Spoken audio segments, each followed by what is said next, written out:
Good evening, how are we doing? Yeah, sorry, I still haven't got the new music up yet. It has been a bug fixing orama this past week or so. We've got loads of bugs fixed, but there's still loads more to fix, so that will continue for another week at least.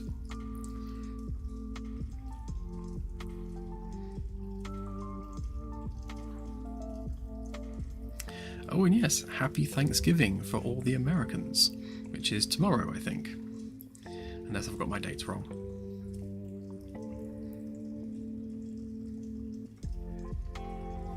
It is, it's a me. So I haven't really got much to show for stuff I've been working on the past few days, because it's all been bug fixes. Yeah, so I fixed the YouTube player. I still need to make it work properly in multiplayer, but it's at least working in single player. What else? Just the quality of life stuff, really, like chairs ejecting you into tables, and when you look at a UI screen, having the the hint text stuck on the HUD. It's just little things like that I've just been cherry picking and fixing. Just been picking the easy bugs, just to get rid of them.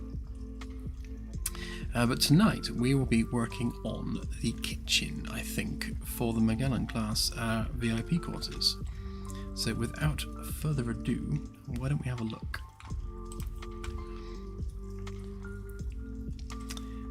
If I can find it. There we go. Yeah, I've been having a think about how best to handle this. I kind of like the idea of it being an enclosed unit, but at the same time we don't really have the geometry in the room to be able to do that. We're going to have shelves cut through the beams here, so we can't kind of butt up against a beam. Plus we've got the floor design that we're kind of continuing round as well, which really gives us just the footprint we've got for all the kitchen stuff. So we had a bit of a think on a previous stream about what kind of stuff needs to go in the kitchen. I think it definitely needs some kind of heating appliance, some kind of sink, some kind of microwave-like object, something to burn toast, and some kind of drinks machine. So, well, I suppose, and a 3D printer, and maybe some cold storage. I think cold storage is not quite as relevant, because we can just 3D print what we need.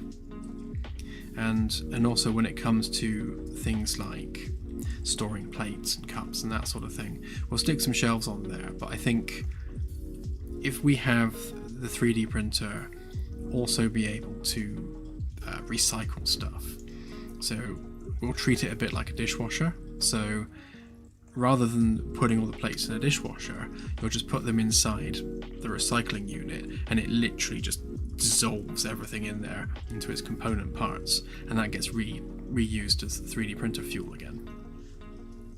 So we'll do something like that, which means we don't need as much storage for things like plates and cups. We don't want it to be like a traditional household kitchen. It needs to be simpler than that.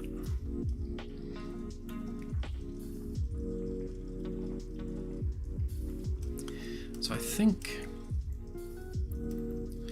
if we begin by establishing the kind of footprint that we're going for, I'd like it to have a curved edge there, and a curved corner there, and probably a curved end at this end. And then we'll put appliances as needed along the run there.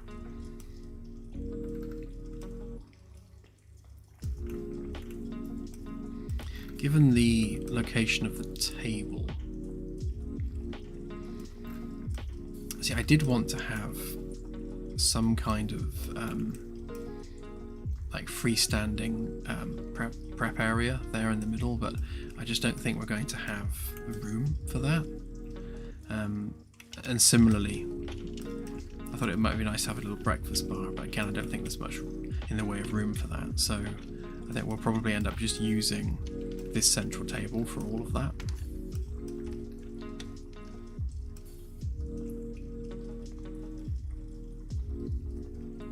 Exactly that, Jamo. Yeah. So you'll make food. You'll obviously have dirty plates, and then you just put it into something that's an equivalent of a dishwasher, except that it just atomically deconstructs the contents within.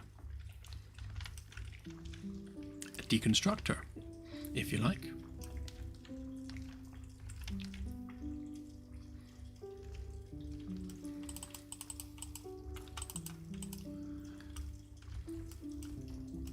If we grab the contours of this,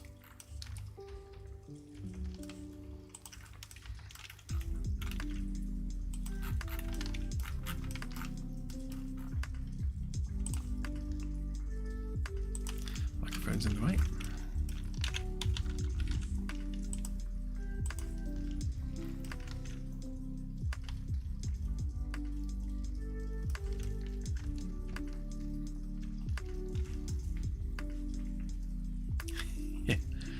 It literally nukes the plates. It's the only way to be sure.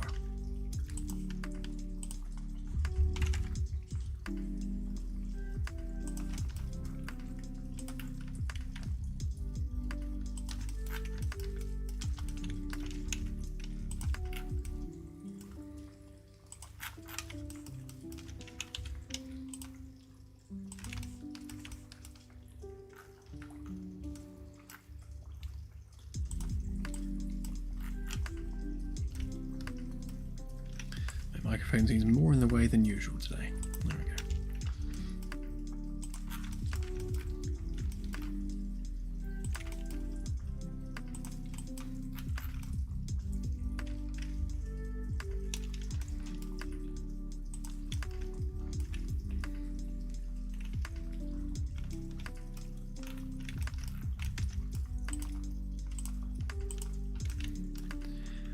Yeah, it's an interesting question. I suppose like dirt that gets picked up off the ground is technically a resource.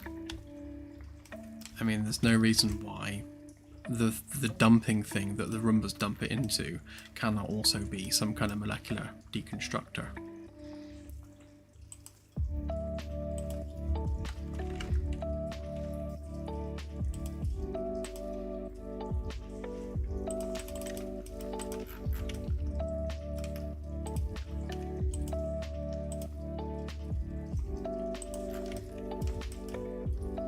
I was thinking something like this.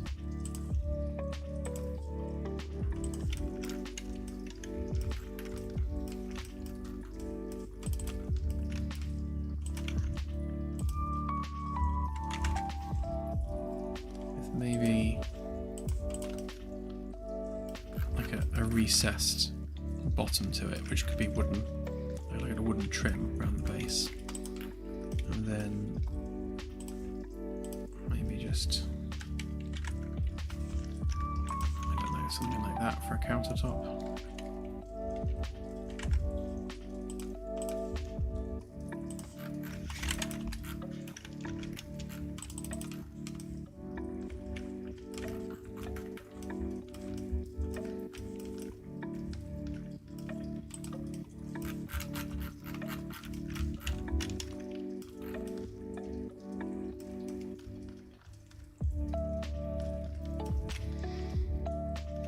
The issue is having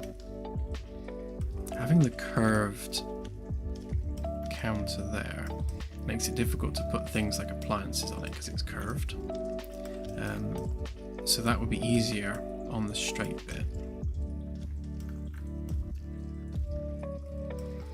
Unless I keep the back of it curved and just make the front straight, which might be the easier option.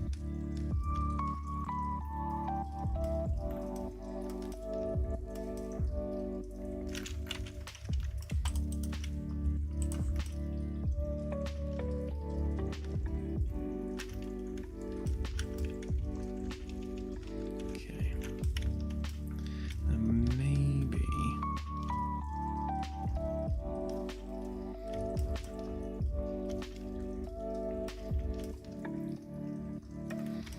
Because the other thing we need to think about is how we attach it to the wall and what that wall's going to look like. So again, it'd be nice if it was a built-in unit so that I guess it gets fitted in sections.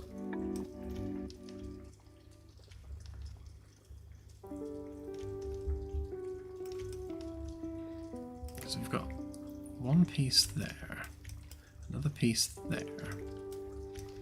So we can split that into maybe 3 sections. A corner piece there which is curved, and however many sections we need along there.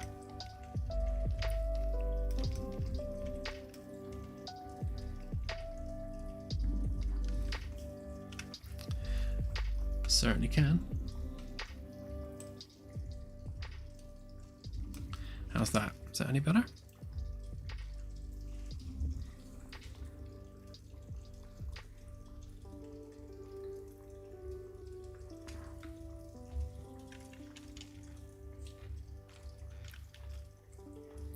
Good, good.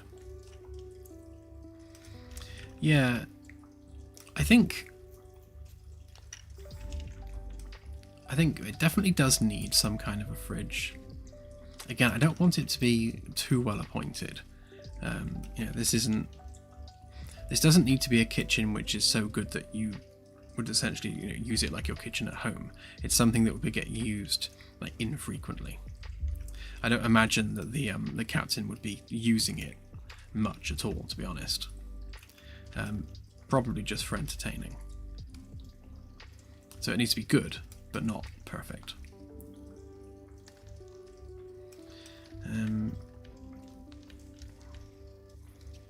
Yeah, I guess if I was to put the fridge anywhere, it'd be this side. So we can keep this bit open. And I like the idea of having a drinks machine at the end. So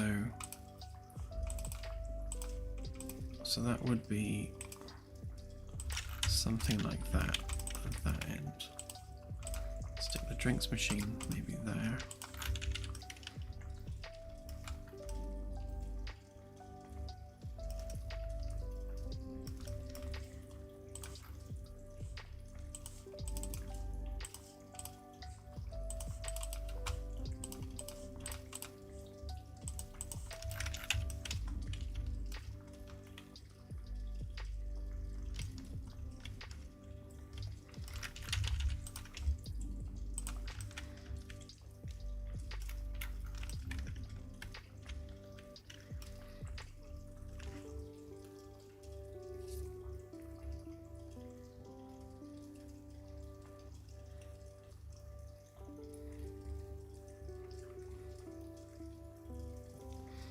Yeah, that's an interesting one, because the idea with the organic 3D printers is that they are essentially holding the molecular structure in some kind of electromagnetic field, and then they're using electromagnetism to precisely position atoms. But then for something to be hot, it needs to be excited, so those atoms need to be moving. So it's like, how can it do that bit?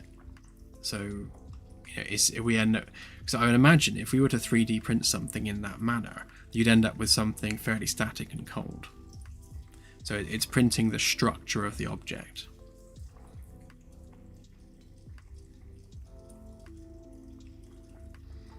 Yeah.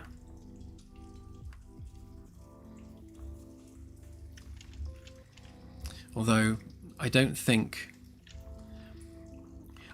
we'll make it like perfect. So, you know, it's as much as we are, you know, 3D printing at an atomic level, it's not like perfect. So, you know, it's not as good as the real thing. And, you know, if we were using it for 3D printing organs, for example, because that would be like, you know, if we were capable of printing out a steak, then surely we can print out a new heart or some lungs. So yeah, we'll make the technology flawed in some way.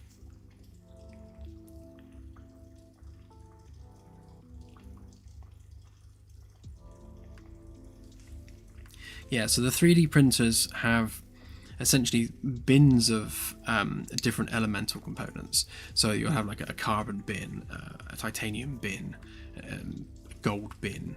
So all the different raw elements, they'll have storage containers. Some will be stored as gas, some will be stored as pellets, whatever medium makes most sense for those things.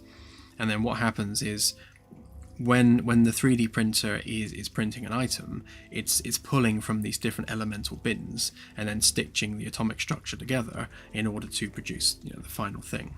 So it is an additive manufacturing process, but the object is essentially just held in a very, very detailed magnetic field until it's all constituted together. I suppose once you bang atoms together, the I think is it the strong nuclear force that holds atoms together? I'm not quite sure about the science behind that bit, but basically, once the atomic structure is set, it tends to be fairly solid.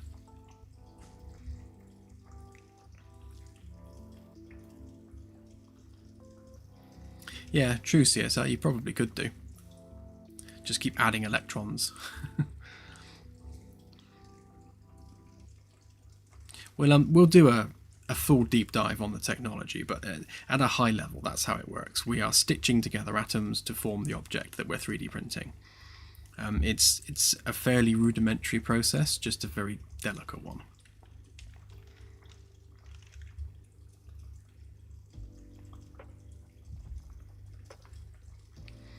Well, everything will be upgradable, so I don't see why not. They're not going to be slow though. I mean, they will be the speed of convenience, because if your ship's taking damage and you need to print out a new part to repair something, we don't want players waiting 5 minutes for something to print out. So it's going to be taking seconds, not minutes, to print things. But yeah, there's no reason why we can't speed that up with improved tech.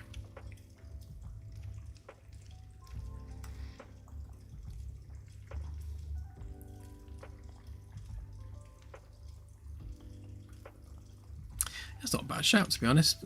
I think once we have all of that stuff properly written down and properly fleshed out, then yeah, I'd happily do a live stream going over it all. Yes, you will be able to use other species technology. One of the main upgrade parts for the ship is going to be finding alien tech and then kind of reverse engineering that alien tech to improve your own tech aboard the ship.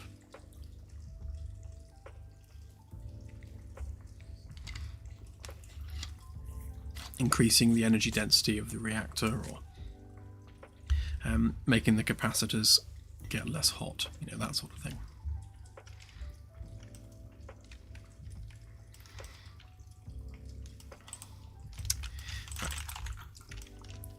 So I think I did work out where the straight line should be last time, although that doesn't look necessarily like it.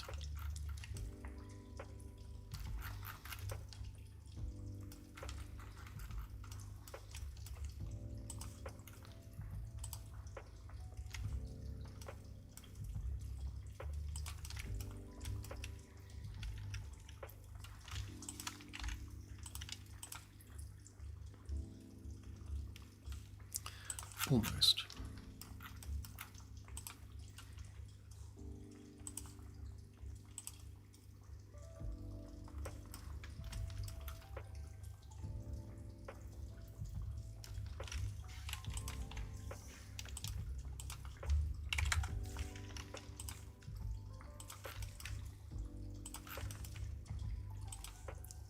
Right, so that's the perpendicular edge to there.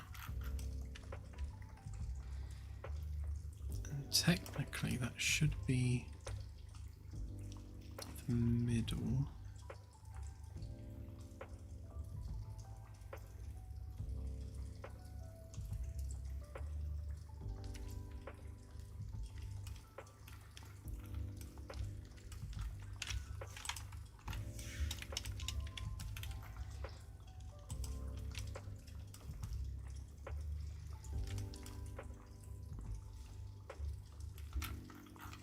You never know.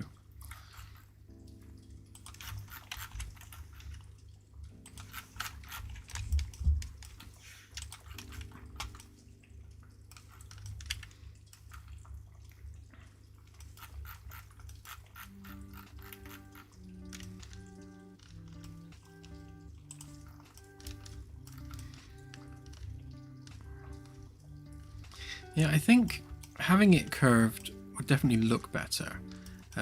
It's more about the practicalities of that, because when you've got things like drawers and doors that need to open, if they're all curved, then it starts to cause lots of issues.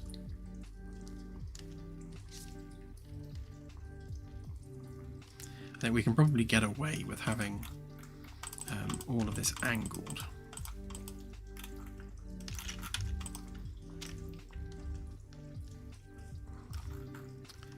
Yeah, I'll line that lot up afterwards, I think.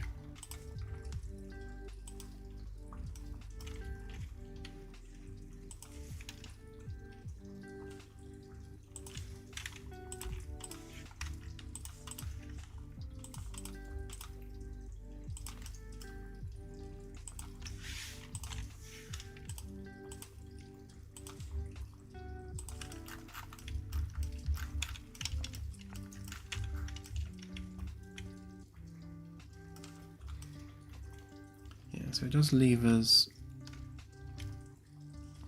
a bit of a gap. I guess more so this side. Not ideal. Right, okay. So let's go with the footprint we have.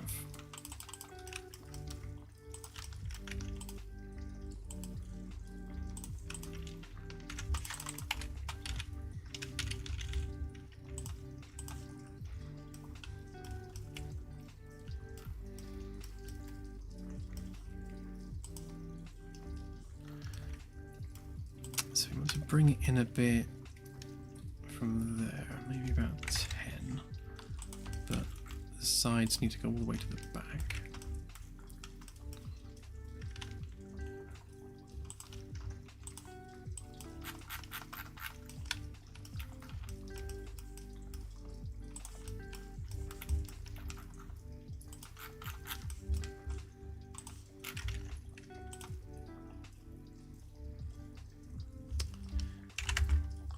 Go out there 50.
So that lines that up with that edge there. And then we'll have a join behind it, I suspect, with the wall panel. Depends whether we're going to attach the units, or rather make the units part of the wall or not. That's kind of the conundrum with this. And I think if we maybe set that as our operating axis.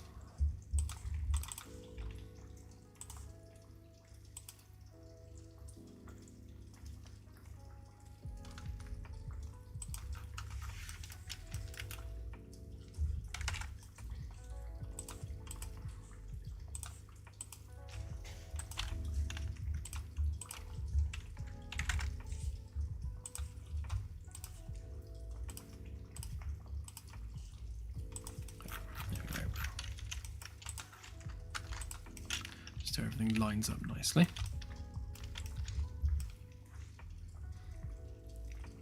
Geez, Sophie, that's mental. Thank you. What on earth?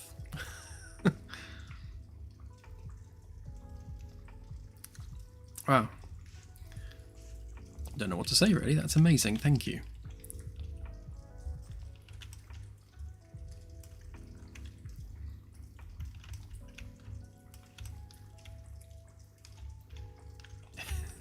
I share your sentiment, Delta.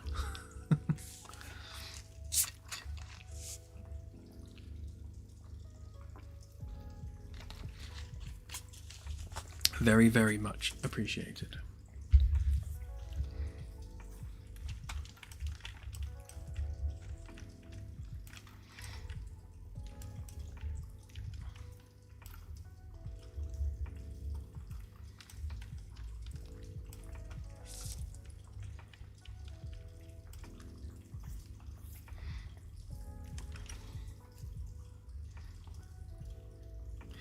Yeah, exactly, idea. I think that's why we need to keep it flawed.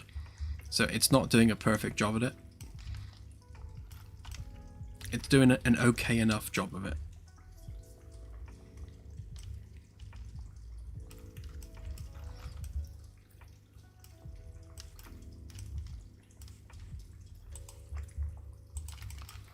I think I will find this easier to visualize if we have our corner piece in. So let's just grab the base of this a minute. Should be that edge there.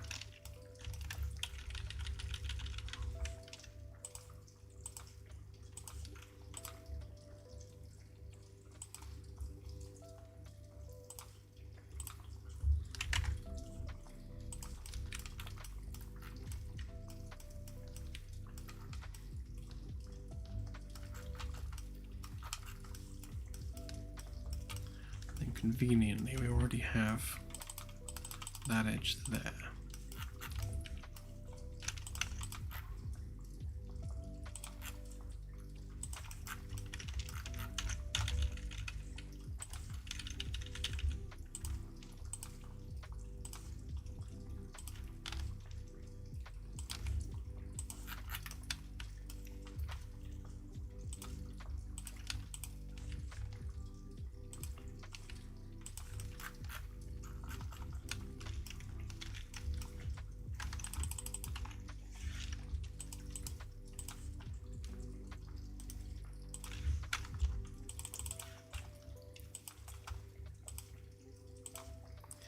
Let's extrude that up a minute.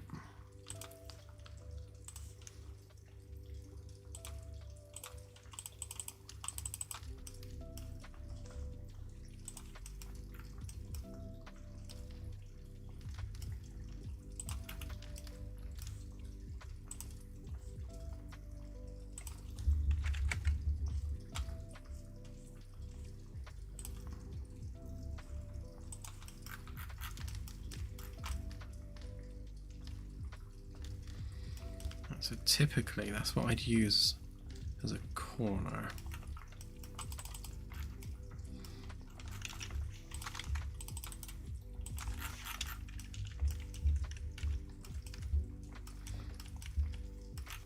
Then we'd need to do the same with this side.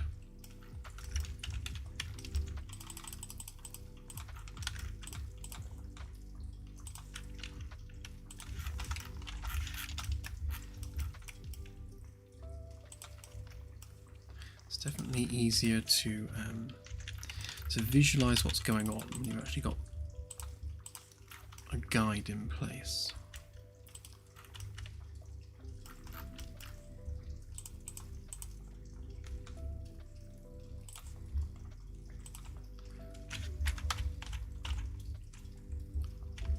Just extrude that up to there.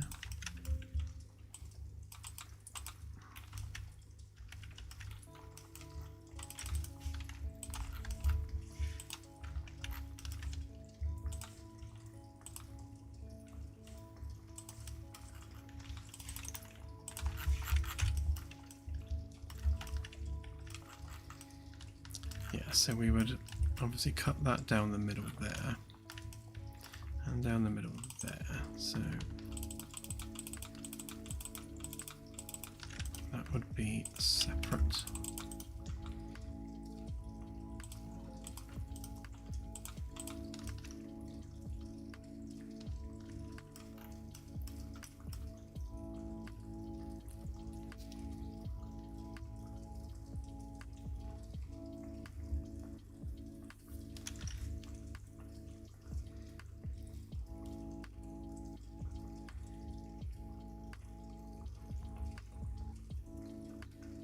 Oh, well done, Firstus. It's good to be on a bit of a health drive. We're doing that here as well at the moment with diets and exercise, trying to get ourselves a bit more healthy.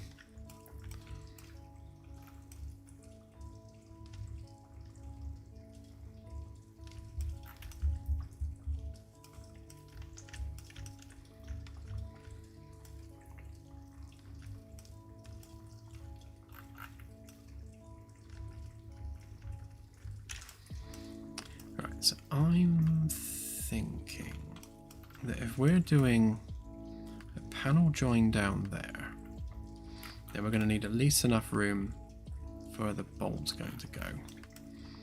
Which means anything we're doing here is going to have to start, I suppose, on that panel there.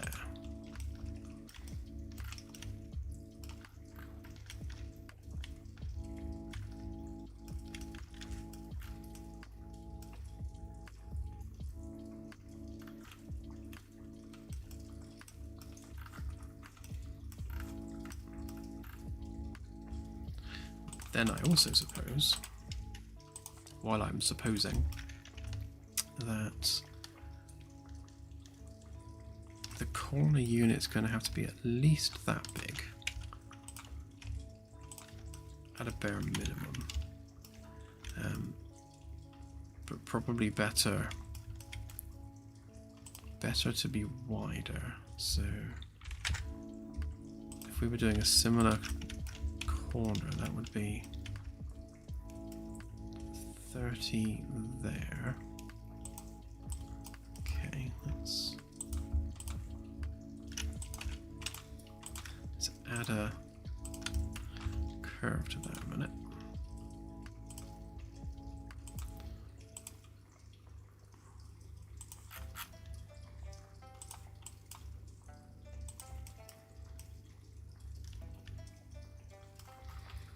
Which means that the corner piece really can't be any smaller than that. And then whatever the equivalent is on this side.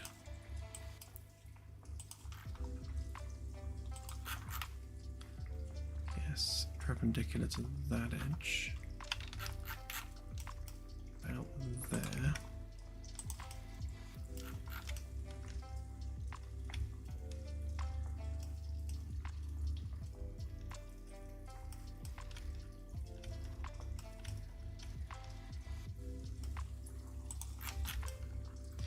Just trying to chop this up into individual, like, attachable units. So when we're talking about the construction of the ship, we know which pieces are actually coming from where. So let's draw a line to there.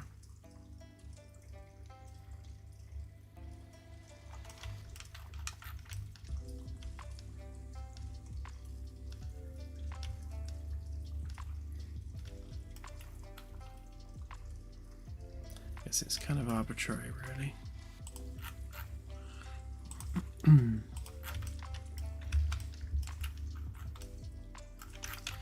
on, let's get rid of the stupid shuttle.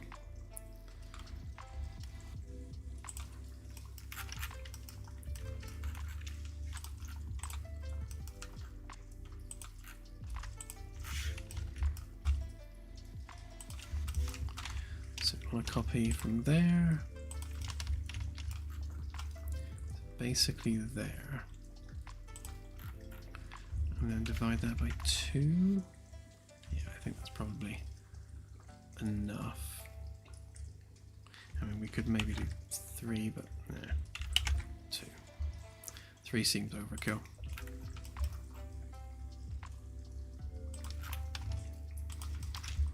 Okay, which means that the panels would be something like that.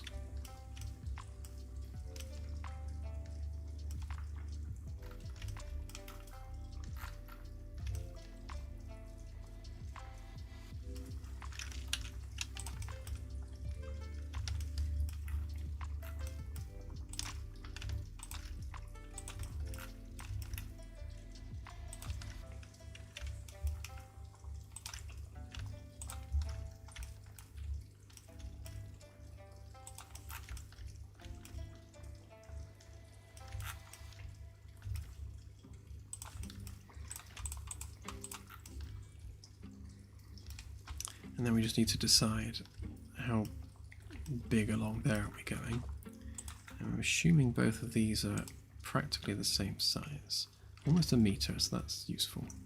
So 98.3, 98.3. So if we were to just say a meter on this side, and maybe do 3 units along, maybe even 4.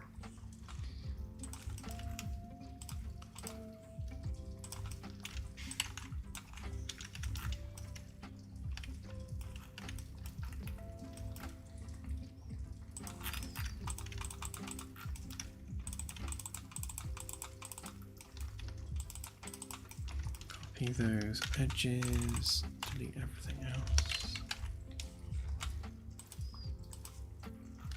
Pop them back in. Right, so those are all roughly the same size. So that gives us, I guess, the footprint for whatever thing we're including.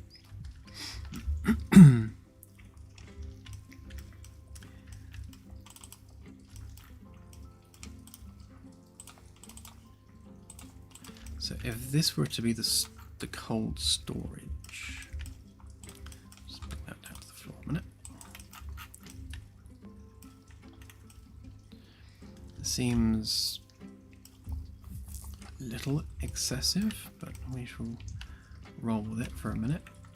And then maybe have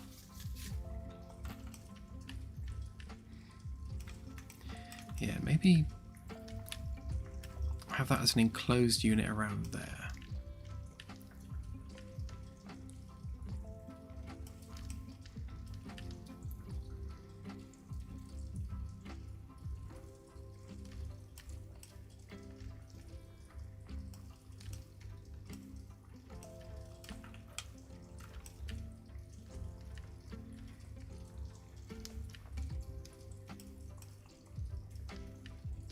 If we were to make that storage, then we'd have not a lot of room for anything else, I suppose.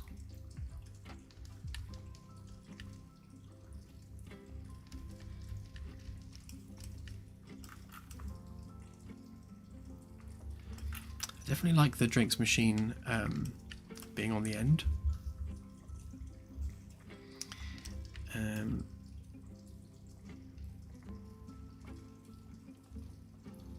Maybe the actual heating pad there in the middle. So we've got prep space either side.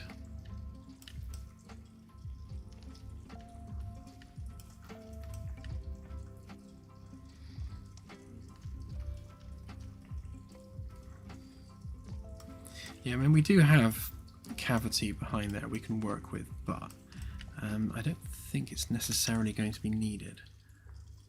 Because if we make that the 3D printer there, that kind of keeps the resources side of things together. So whether you're printing it and sticking it in the fridge or just taking it from the fridge, they're kind of adjacent. Yeah,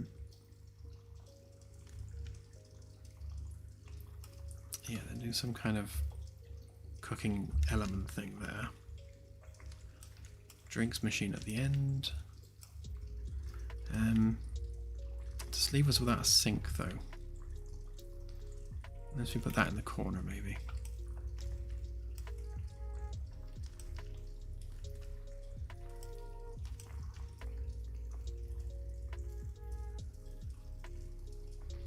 Yeah, I could do.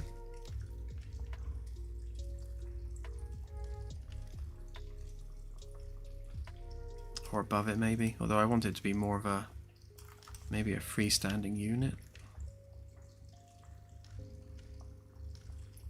Because the drinks machine that we make for here, we're going to have the same units in like in the captain's office and the conference room.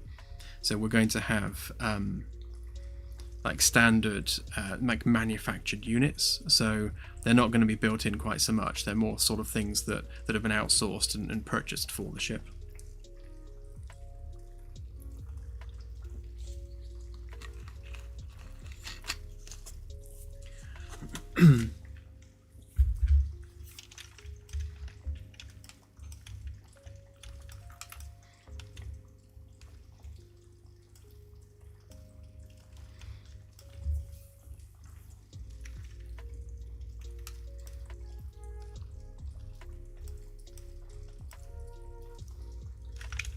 Yeah, something like that. I like those ones with the LCD screens where you can like mix different drinks and stuff on them. I think they're quite cool. Okay, I think, to be honest, the fridge doesn't need to be like a giant freestanding thing. It can perhaps be just an under-counter thing. I don't think there's going to be much call for the storage of cold stuff. Certainly not in the quarters anyway.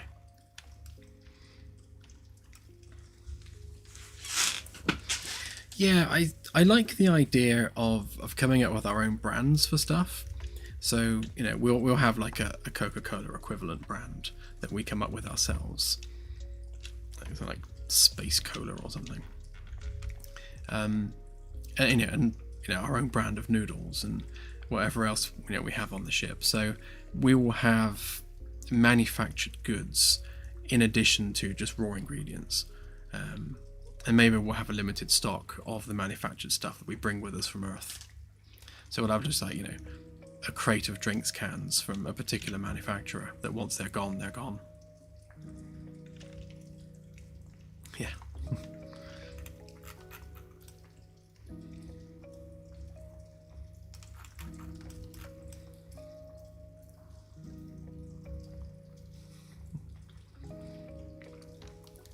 That sounds like a GTA 5 reference. I'm thinking actually that the sink needs to go here. Because if we do cooking appliance there, sink there.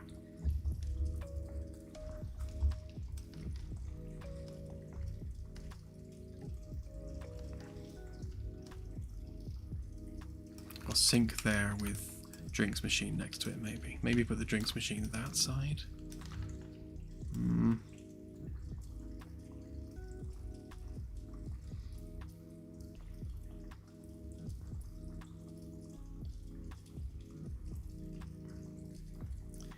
Yeah, I agree. That's a good idea.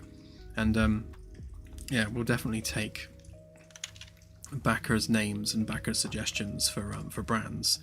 I can't remember who it was now, but one of our backers said that they wanted their name to be the brand of the toilets on the ship, and I wish I could remember who it was. I'm sure we can probably find it on Discord somewhere, but yeah. I don't think their name was like Armitage or anything, but yeah, it would be funny to just have brands named after people.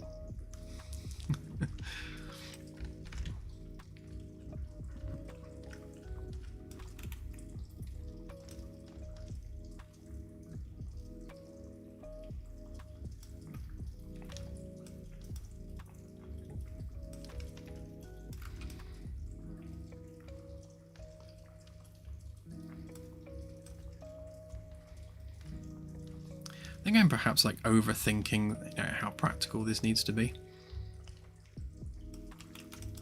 I definitely like this one as the hob though, so let's kind of just do that. In fact, let's colour it in.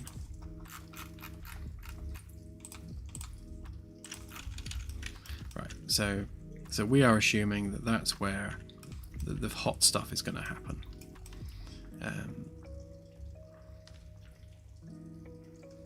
We can even have like a built-in oven or something underneath, or like a giant air fryer as it would be these days.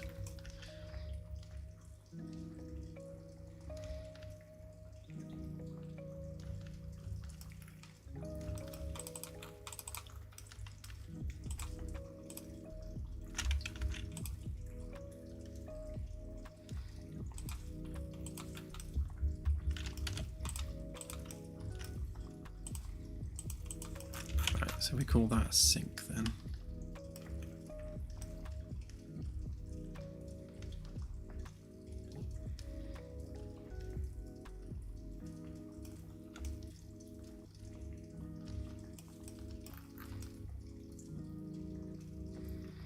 So we could maybe, like, we've got a lot of room in the lounge area. We could potentially put the drinks machine on the other side of the pillar there.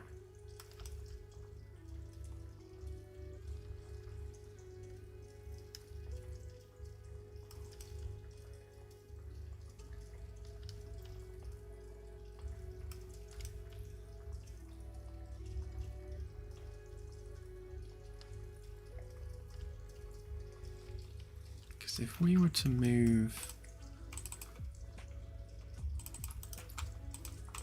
Hang on, let's grip these up a minute.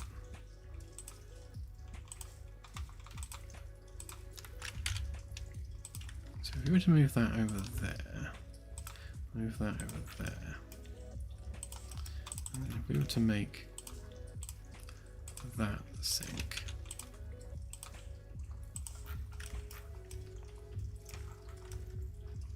and we could make that a 3D printer slash disposal unit.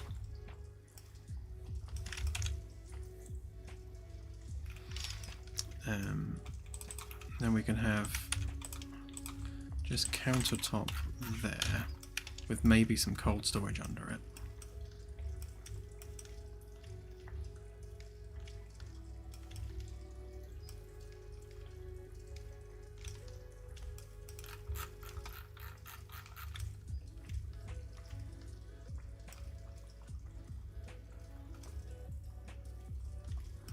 Yeah, that could work.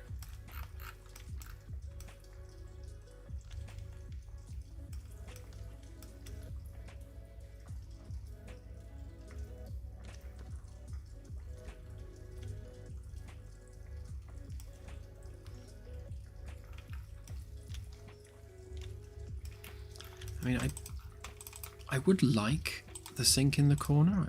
I don't know how practical that would be, but I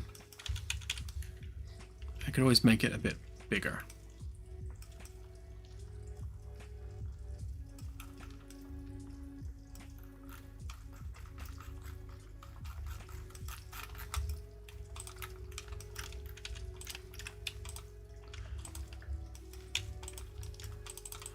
Okay, we definitely need to chop these off a minute.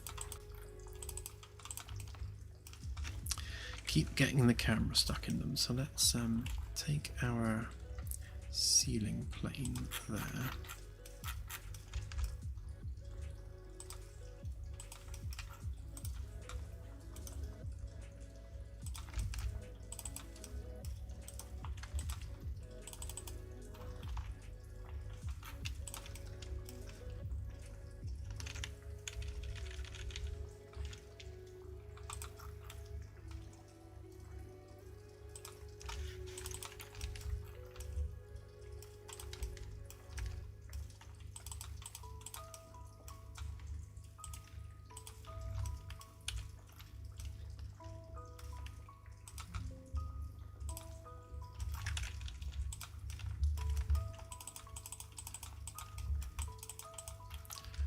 Same with this one. Basically, I just need to move the top bit of it to the top group.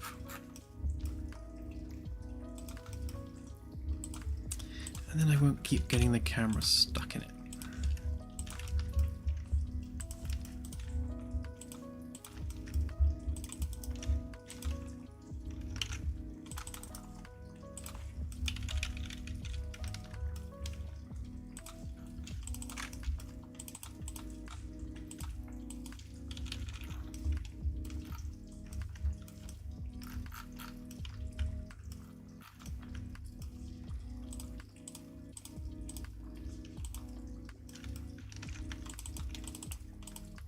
Stick that on the top again for a minute. It won't stay there, but just for now. Right. See what we're doing a bit better then.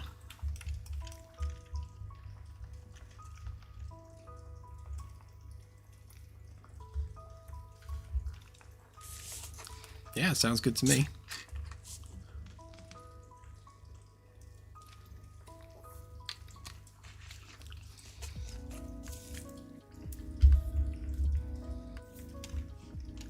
Naturally. The hint of blueberry.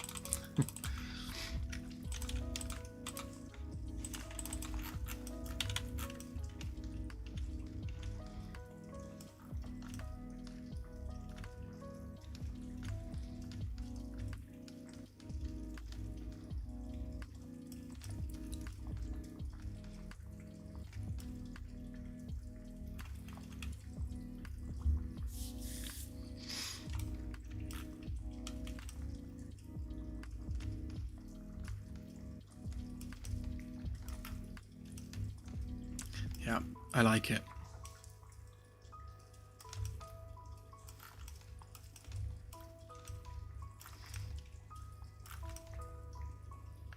Yeah, so looking at this, I like the idea of the 3D printer being here, and cold storage being next to it, because you can kind of grab stuff out, clean it in the sink, and then you're in your prep area, and then you're cooking it, and then I guess you're just serving it from there. So it kind of flows. And then we'll encase all that in a covered unit that goes all the way around. And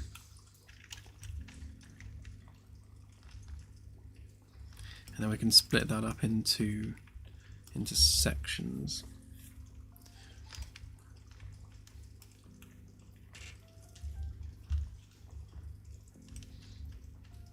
Because I guess what we want to do here is, because if that's the panel on that side, then we kind of need to, yeah, curve that round on this side and then round off that edge.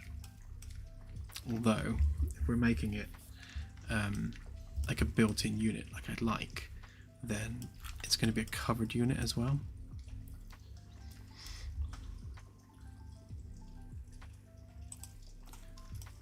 Just reminding myself of where the wooden bit goes. Okay, is that right on top of there? Yeah. Because we've got that wooden plinth all the way around the top. Which means the unit can only be that high. No, I think that'll work actually. So if we grab that. So that would go up as far as there. And then we'll leave it like an inch gap at the top, just so there's some fresh air between that and the unit. Yeah, we'll give it a solid top across there, which means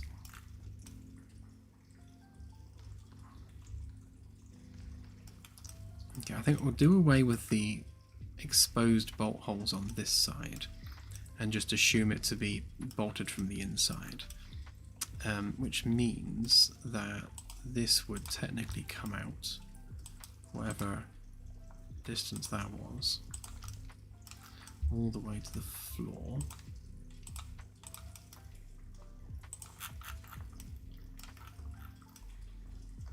Yeah, so that would wrap around there. We'd have a visible gap down the middle. And then that would come out across the top as well. So get rid of that a minute.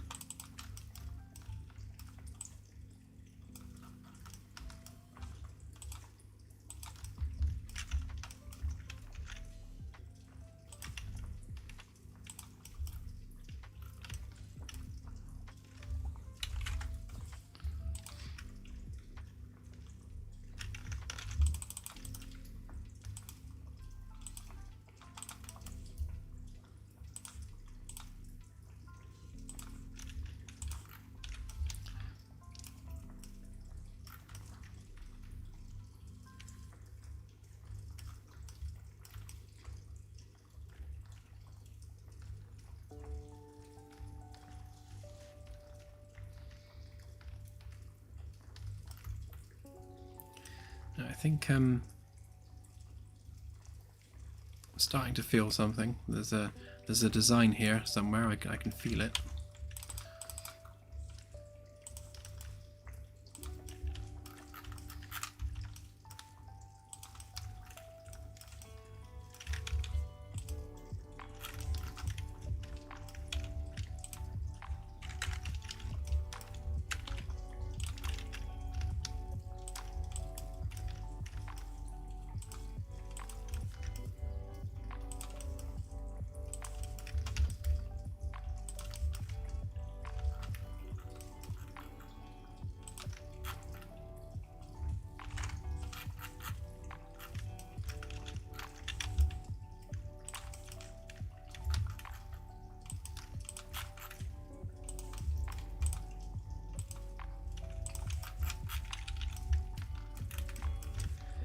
we'd have something like this, and then we'll curve these edges around. So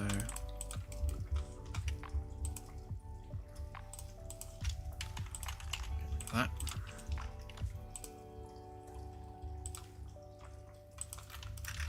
Do something like that, so it's all nice looking, and then we can embed things like shelves within the unit, and it should look, hopefully, sufficiently sci-fi.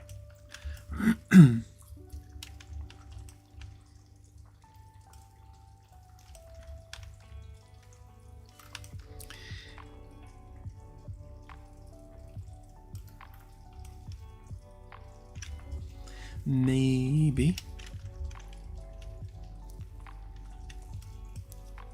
Because what I want to do is have the countertop part of that curve, so that will curve around there, so it'll be wood across the top, and the wood will curve and continue as the countertop, and the same on this side as well. And then we'll have the 3D print unit kind of inset into the wood, just to make it a little bit more swish. And I guess like how we've done on the other side, so we want to kind of mirror the design language that we've got on this side. So it would be something like that, only a kitchen.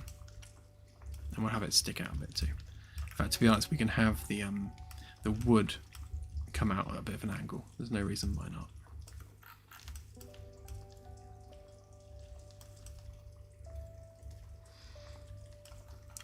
Yeah, we have to have a bit of dead space here on the edges, but we'll straighten that off because of the way that the carpet design is going to continue around, and then we've got the edge of the tiled floor that will come around here. It will make more sense once it's actually done, because these are going to be curved edges as well, and again there, that's going to be curving round. But we'll see what it looks like. Definitely Delta. Yeah, we definitely want them to glow.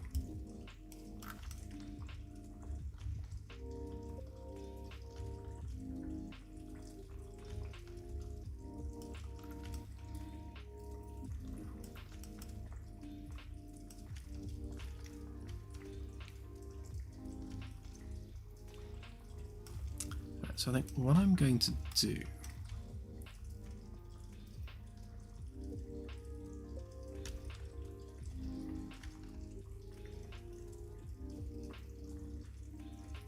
yeah, it's oh, you mean curve from there? Yeah, I could do. The problem with that though is we're going to have a shelving unit that punches through here, so that won't be solid, that will be hollow.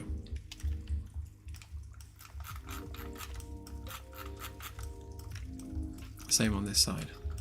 There'll be a hollow space there with shelves. It'll make more sense once it's done.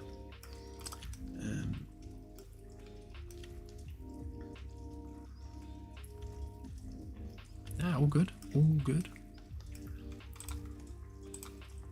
I mean, what we're doing right now is we are literally just experimenting with this and just seeing what works and what doesn't, which is why I keep deleting it like a madman, but there is method behind my madness. Because in order to do the rounded sections, it's much easier to do it as a solid shape rather than separate pieces. So if we take the overall shape, then we need to work out like precisely like how thick does the backboard need to be. So if we are coming out, let's say, are we going to embed anything into it? Let's give it 2 inches just in case we like countersink something. So that would form the back wall. So we then know that the counter needs to be at least 60 centimeters deep. But if we make it 65, then we can have an overhang at the front.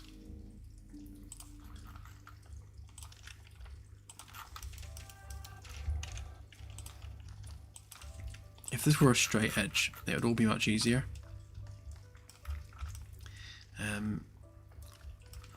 And then we need to deal with the fact that the join is going to be along this pillar.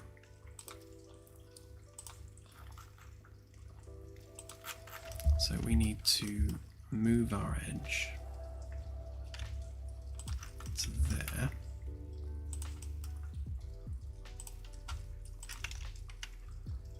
If we can just do that, that'll do.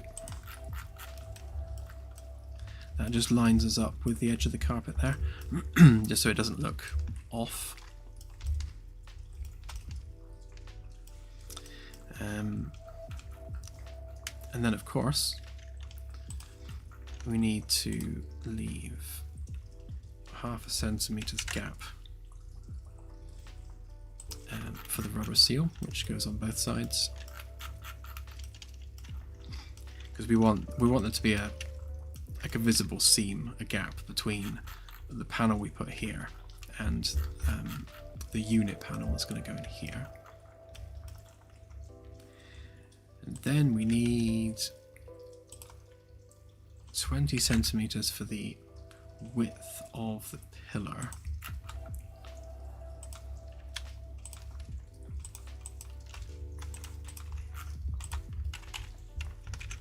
Just sketch up making random faces.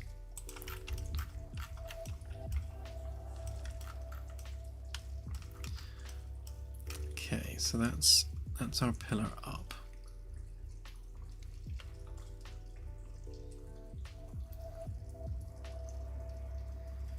So what we need to do is extrude all this as one solid piece, and then we'll start pulling out the various layers. So actually on that note, we don't need that line quite yet.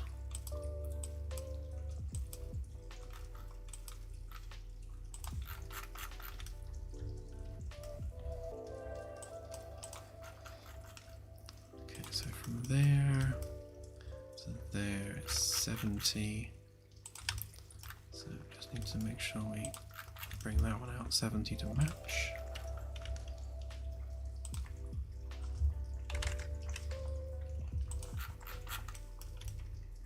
Again, this edge is easy because we can arbitrarily move that back and forth as needed. So we don't need those bits anymore, or that bit.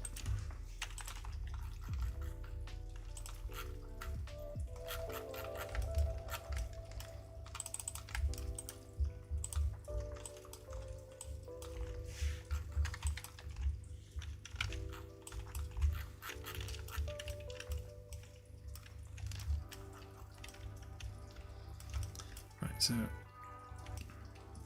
we're going to take 20 centimeters from there. We need to make sure we have at least 5 centimeters at the back as our backboard. And then we'll do the same thing at this end. So if we work out how close to that edge are we, so that is, let's say 15 to round it up from the edge there, which means this needs to come 15 that way, just to make sure that we are leaving the same gap both sides. I mean, that looks, no, that can't have been 15 then, because that's a crazy distance. I know it was 15. That's further than I thought.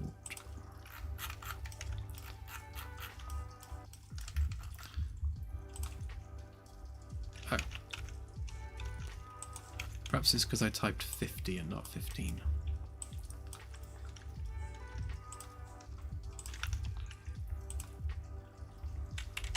That's more like it. Right, we don't need those bits.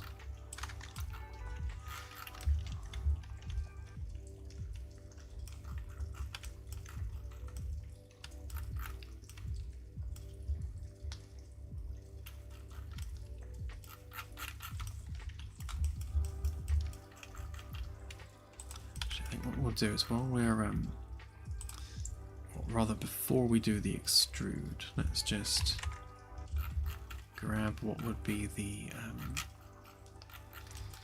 end cap.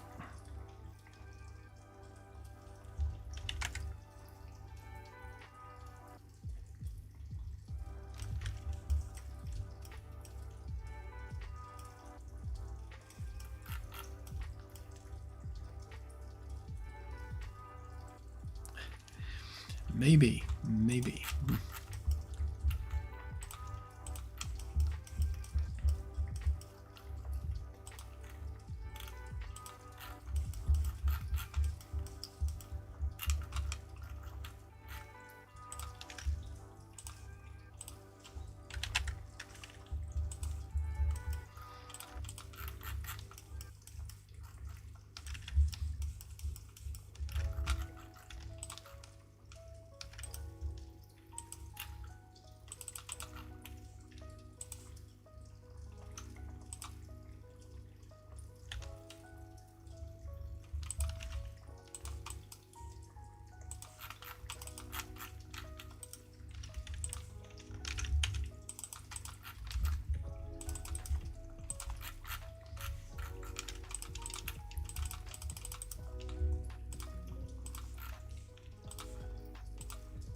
So I think we can be fairly confident in that being our backing rubber.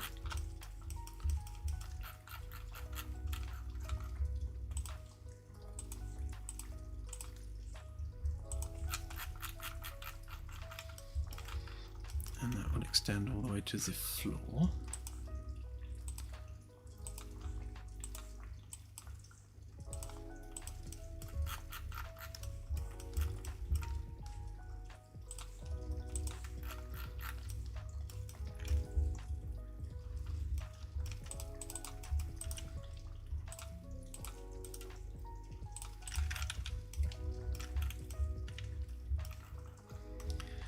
So the unit itself is going to come out just shy of that on both sides. Let's just clear that off a minute. Right, and then those two edges there weren't quite the distance we need them to be, so let's just get rid of these bits.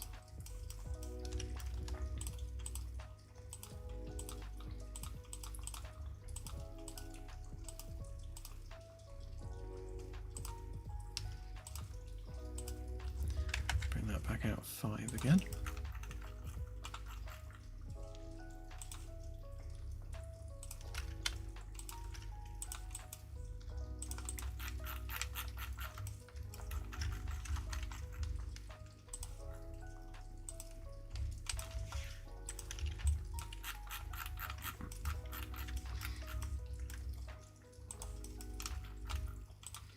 Right, so that's our backing layer, and we'll once we've curved this off, we'll curve that to match as well. So we just groove that up a minute. And I think we probably lost a couple of centimeters off that length there, 64.5. Might be enough. We shall see.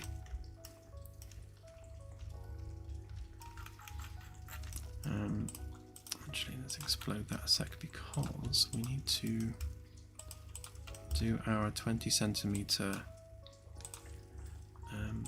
pillar at each end.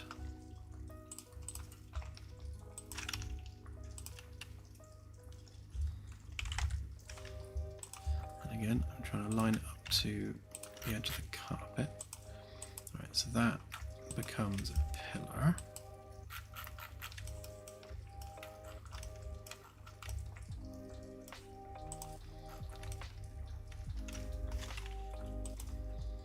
We'll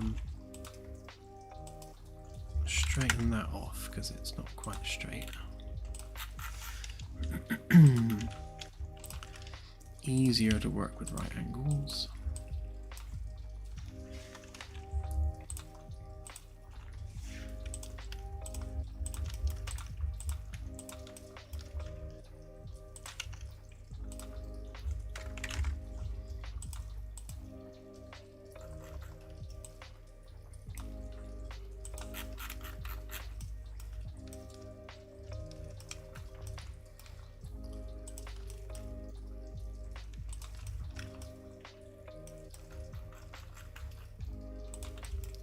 we'll leave a bit of a gap at the top there.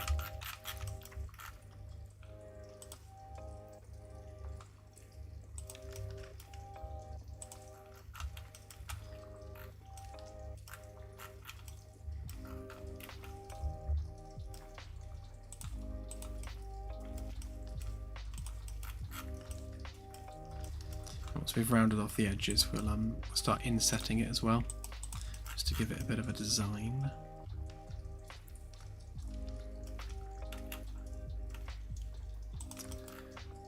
And then just make sure that we're coming up the right amount. I'll have to remind myself what the height is. So standard height worktop is between 90 to 91 centimeters. So let's go with 90.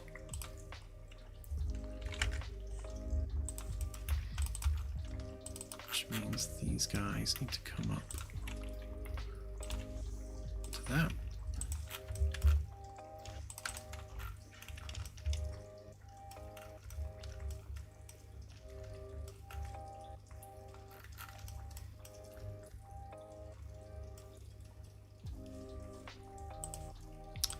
For the sake of all the extruding we're going to do, I'm going to get rid of that backing bit for now, so that we can start rounding bits off.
So that's the base shape, and then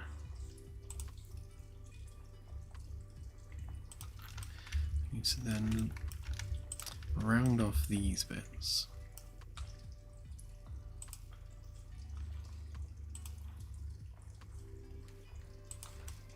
Which of course are going to mess up, so we need to do some fixing.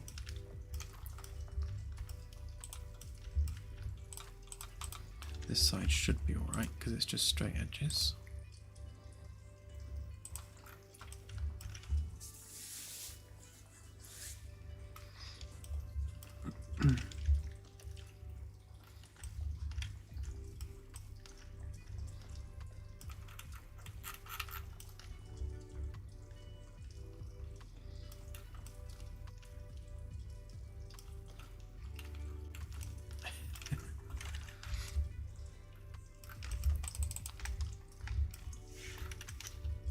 Yeah, I'd show those Borg how to organize.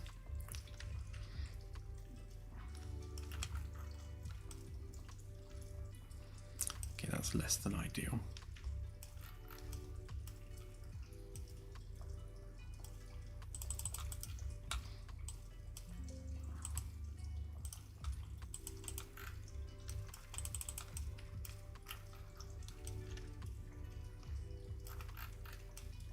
I'll have to fix this edge.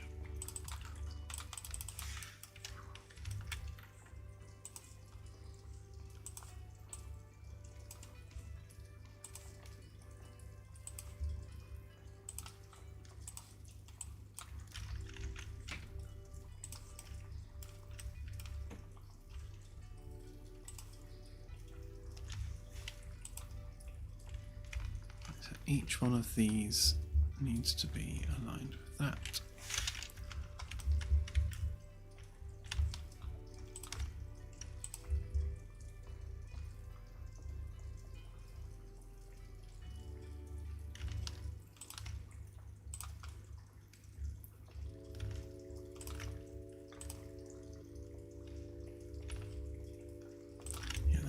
just a tiny bit, like less than a millimeter on most of them, but it's enough to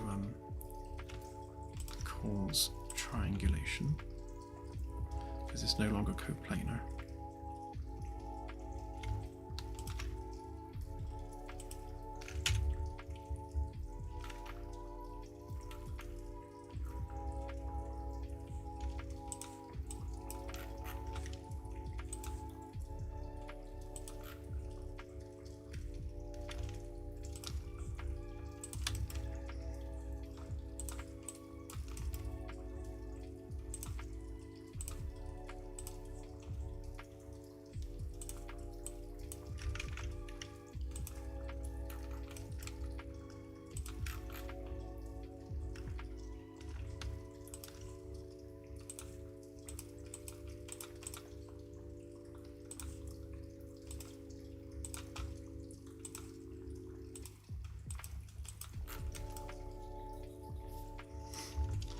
Right, and then these ones need to be coplanar with the other face.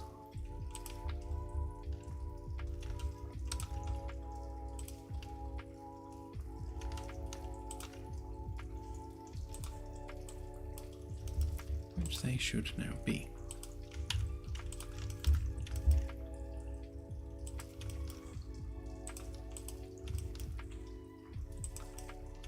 That's better. I'll fix that one in a minute.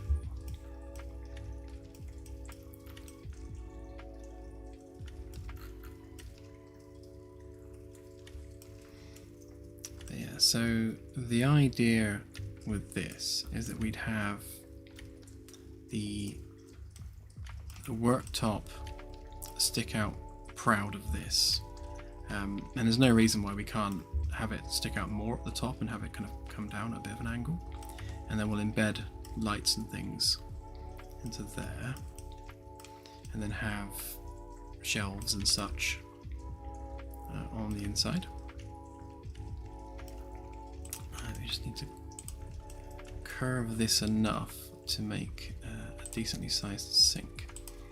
So maybe do it a fair bit bigger than we had before. Something like that.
Lies, they're definitely coplanar.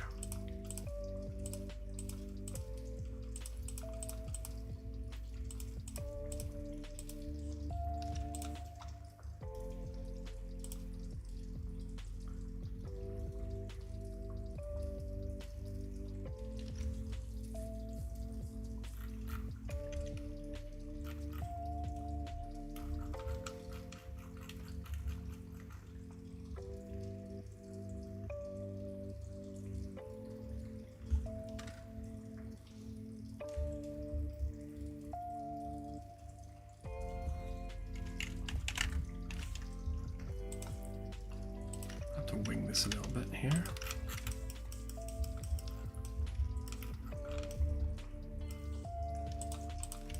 That worked. And then we'll take that bit up there like that.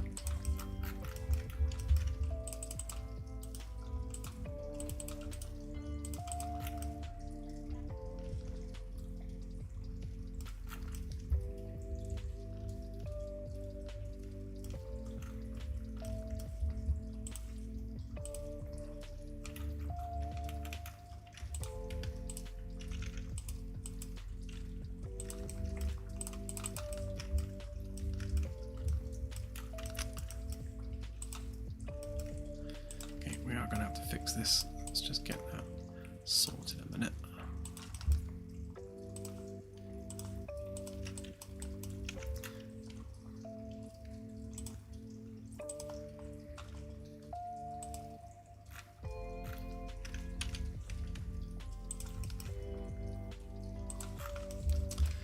Help if I gave it an edge to align to. So we're aligning those to that edge, and we're aligning those ones to that edge.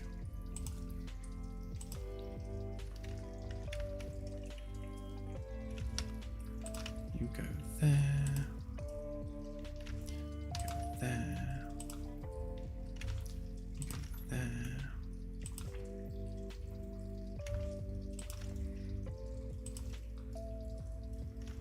Line up to that side first, then it should, yeah, that's then stuck to it now, so every other edge can go to this one.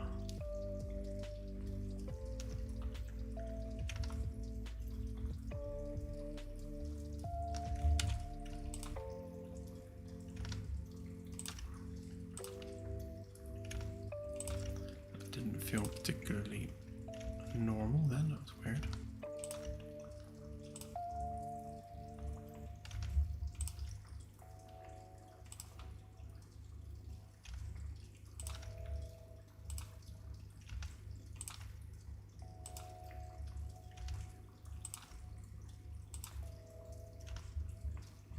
Why is that one messing up?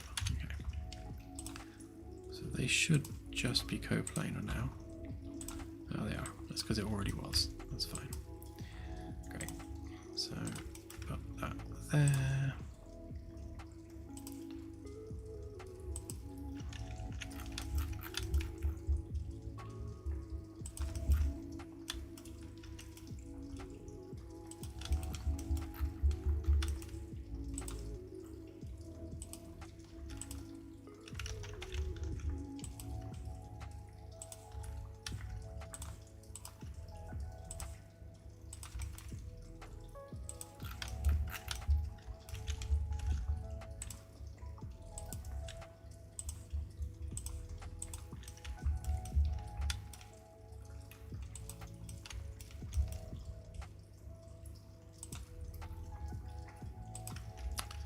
Possible that these edges, yeah, are not lined up. Right, okay, so I'm gonna have to line those to the bottom.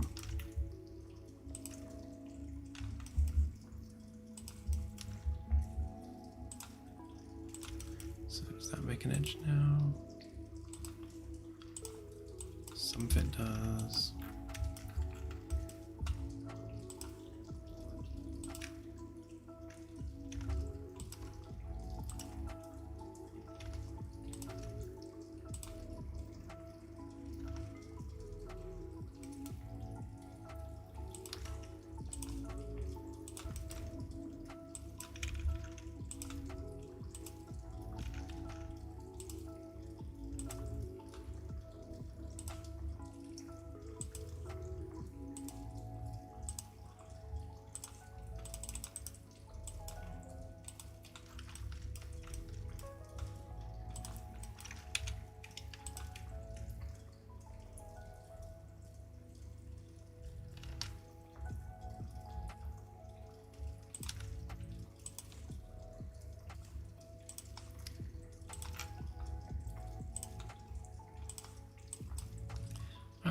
Better.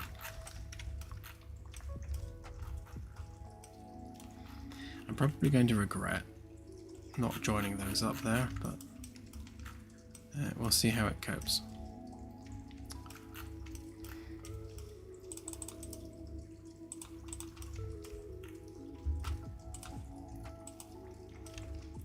Okay, so we take that edge there, and then where's my tools on the surface gone? That one.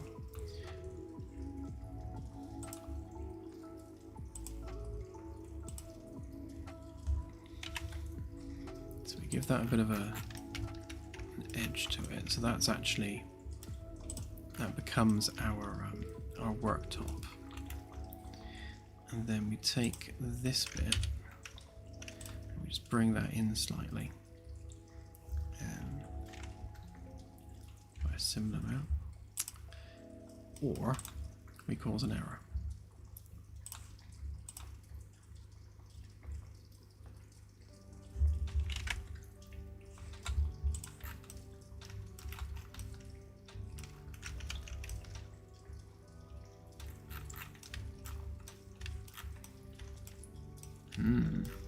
I might have to chop that vertically through.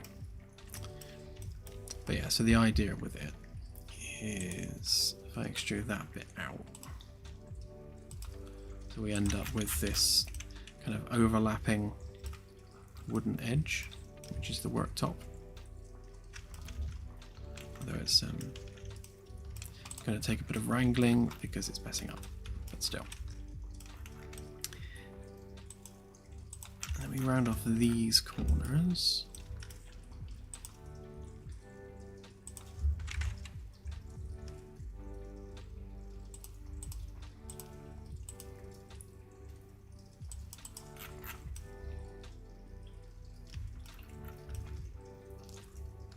To be honest, that edge could probably do with being thicker.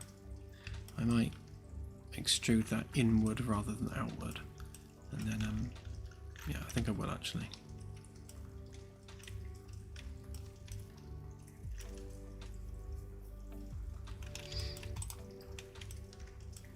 Is that how long I've been working on it?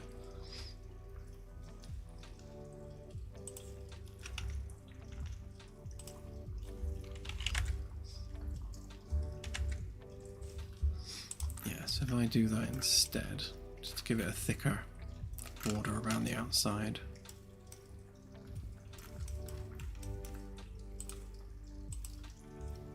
And I think we're going to have to slice this all the way down vertically. So if we are having a 5 centimeter overhang. Oh, nice. Those are some good numbers.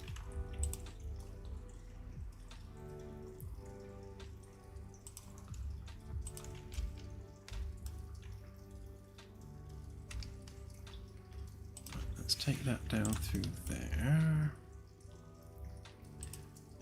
Keep it grouped for now, just so I can get rid of all the edges.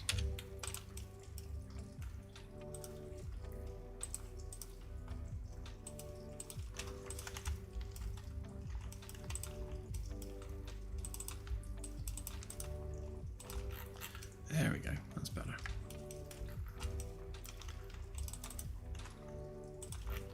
Gives us the overhanging edge we wanted without all the garbled mesh.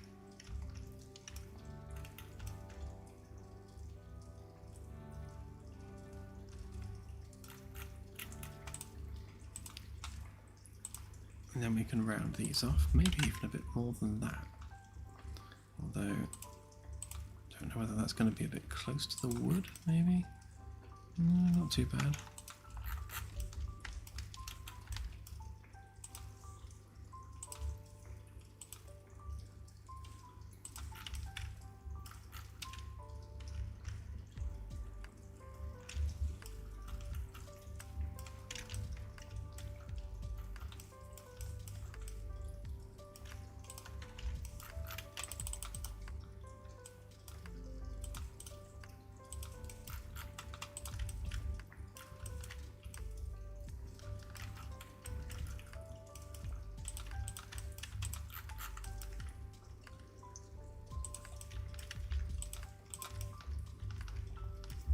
That's not the colour I wanted.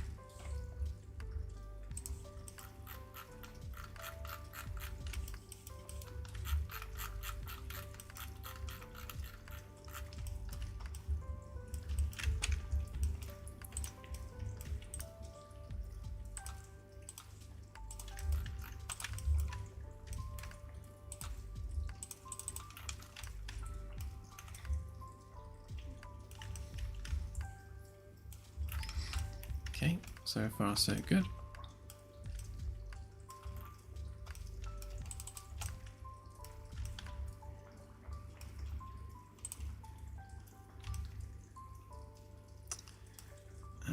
Right, if I grab that edge there.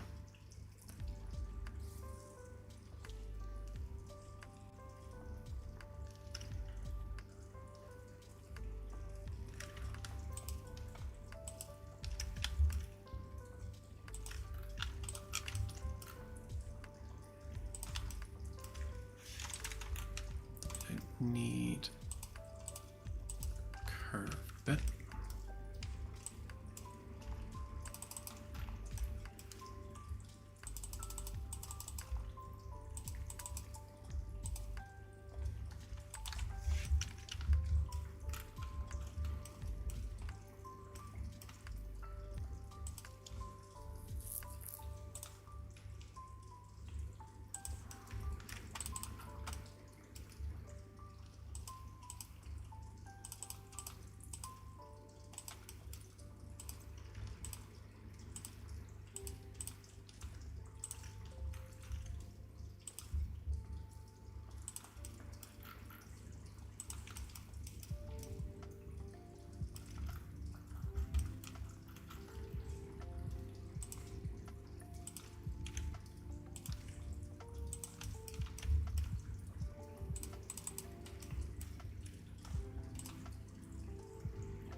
Oh, there's a traditional YouTube crash that seems to happen every single stream.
Hey, Kokusmi. So we were looking at what appliances to have and where to place them, and I really wanted the unit to be like a built-in unit like this, so it kind of fits into the area like that. So the next job is putting in the actual hardware that we need. So the idea was to have a 3D printer on this side, have the cooking appliance there, use this corner for like a rounded sink, which could be quite nice. And if there's no room for a drinks machine, then have the drinks machine over on this side. Although I think we should be alright, we should be able to fit one in, like a countertop one, just built in there.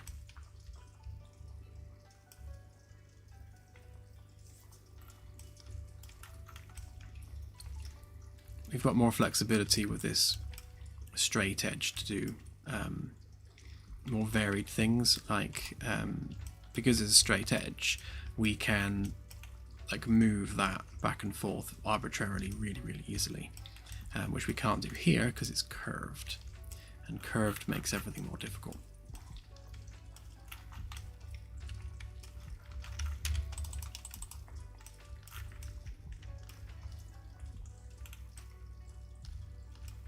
Yeah, so we'd have to make on here and like line it all up and stuff, but like a 3D print bed.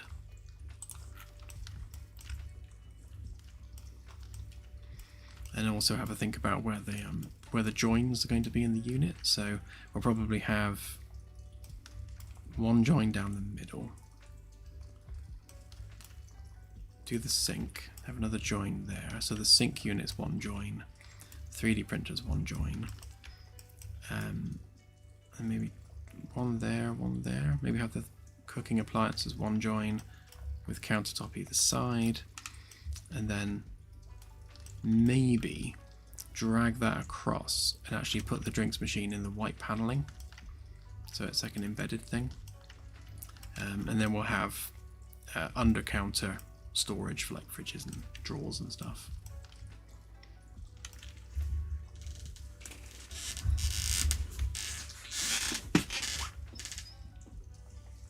Yeah, we'll definitely have lots of decorations. Once the actual room, like fitted hardware, like the fitted kitchen, the fitted lounge and all that stuff, once all that's fitted, then we can just go wild decorating it.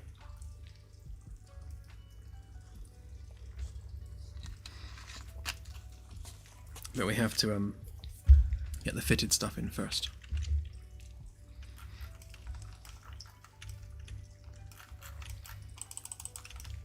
And let's see if we can do our joins. So the other thing we'd want to do, just for completeness sake, is round off the top as well. So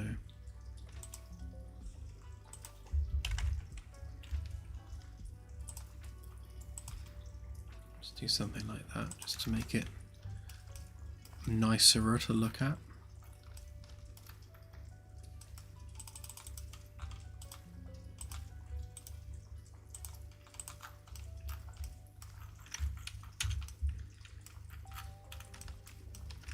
Yeah, so we've got the wooden plinth that goes all the way around, and then that will finishes just shy of that, so that there's a gap between the two. And then the wall panel is going to have to come around. I may reduce the curve and that, make it a little bit more of a gap on both sides. And then the complicated bit is the wall panel's going to have to wrap around this edge. And we'll see how we end up doing that, because we've also got the top to deal with, although I think this one, oh yeah, that is the full size of it. So yeah, so these panels need to wrap around and go up just to be more complicated. Thank you, Sirius.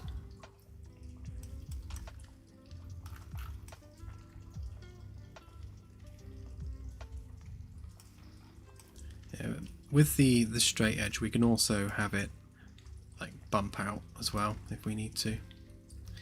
And then the other idea was potentially have this top wooden bit stick out further and come down at an angle. Maybe not needed, but we will see. And of course we can also use the same curve for creating shelving. The same style as we've done here. So we'll have embedded shelving, just to keep the design consistent.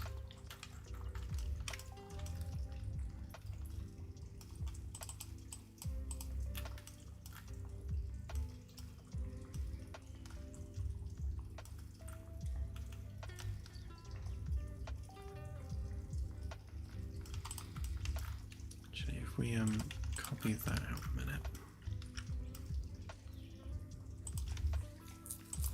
we may as well use that edge there to help define our shelving. Counter itself is 60, so if we bring that out maybe 30.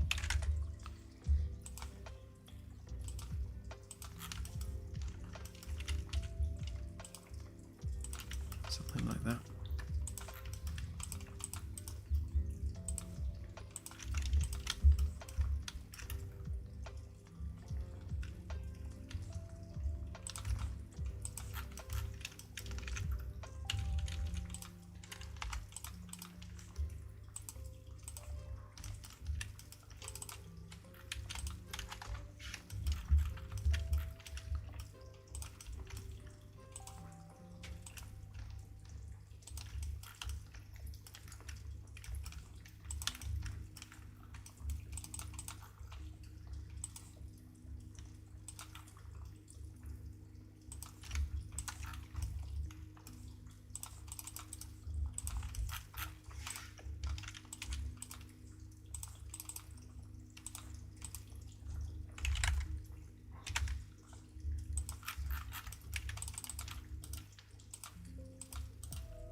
Something like that, but obviously with gaps in it and some angled bits. So if we, again, like we've got the angled sections and things on here, we'll try and carry that same design language through, whilst leaving room for the actual cooking stuff. And then we'll put like little spotlights around the top just to make it look nice.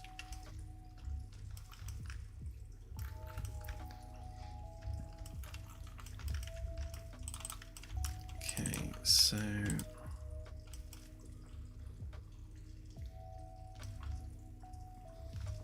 I'm sure we can find room for it.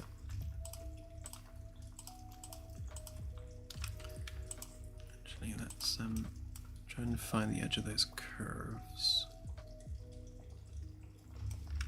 Right, even better, let's find the edge of that edge.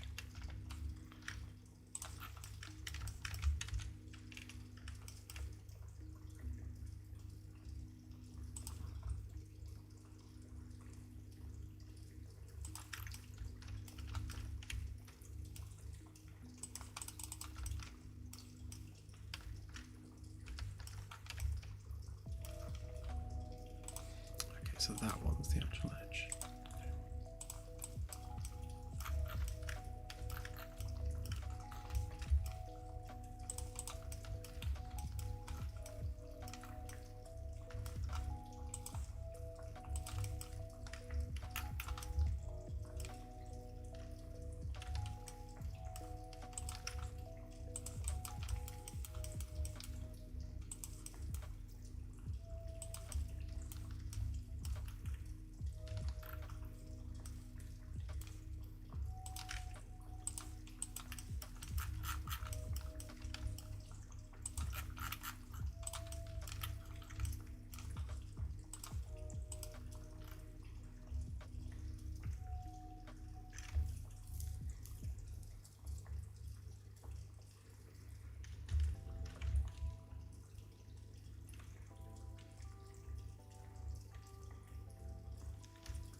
Probably a bit big, but yeah. So we'll have an angled sink there. We've got more standing room next to it now, so it should be good to use. But I think I'll perhaps go with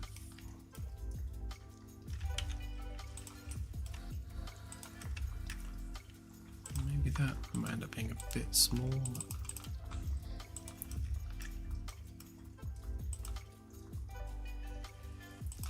So if that's the midpoint, then maybe there, there.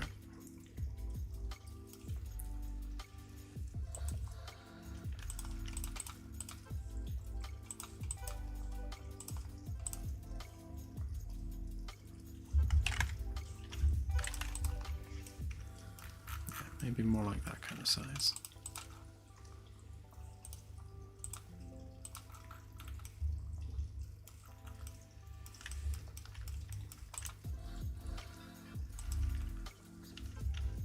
Fix that edge.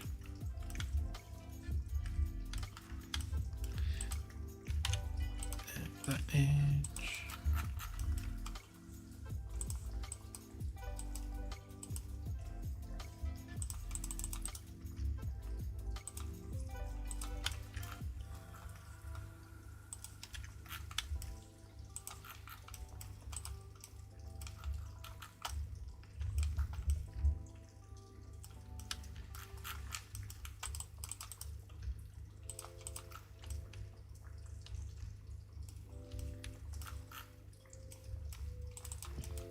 I think at this point it would be prudent to grab the countertop and make it a separate object, because I can see that we are starting to merge geometry where we don't want to merge it.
Tempted to round that off, but I won't do it quite yet.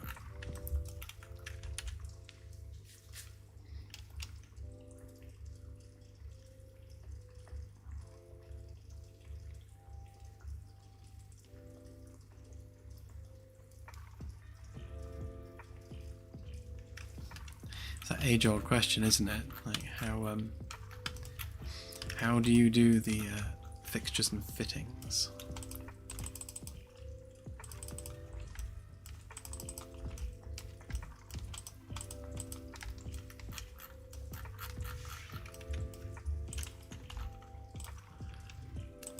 So if I lift that up there for a minute, 200 units, and then we can see what we're working with.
being consistent, then let's at least be consistent. Yeah, 20. So that's how large the footboard thing needs to be. So then we'd have to bring this in somewhat.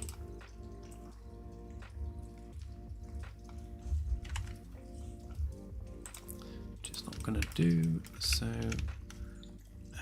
we'll do it a different way. If we copy that up 20, and then we reduce that by the amount we want, and then we extrude that edge vertically.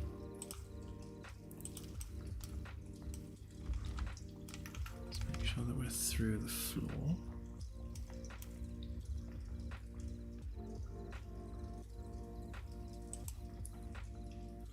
Like that.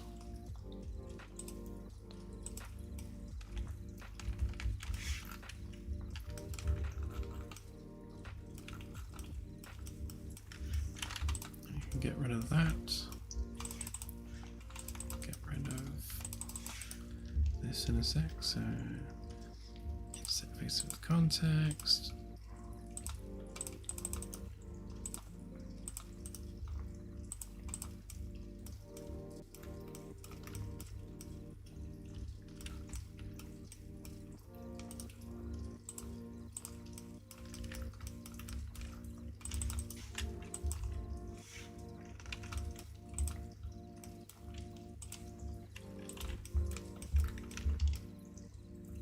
That down there because it's not intersecting.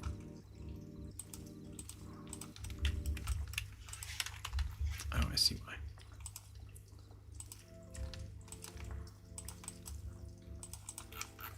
That's better.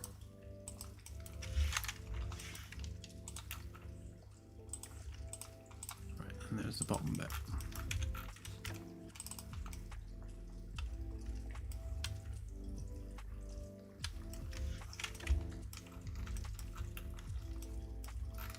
And because this is vertical, we can scale that up and down as needed. So if we need to adjust the scale, we can. We should be able to do the whole thing. Yeah.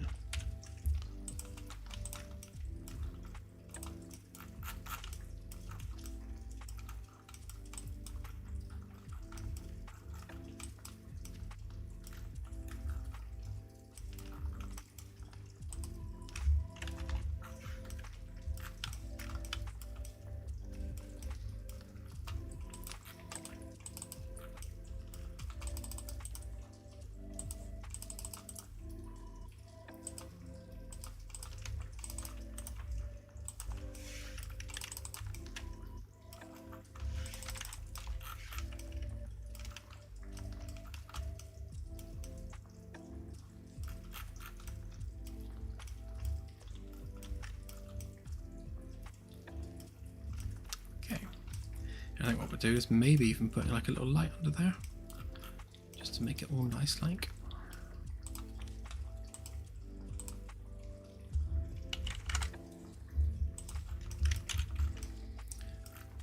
Right, so we need a sync unit in there, and then we'll round off these edges.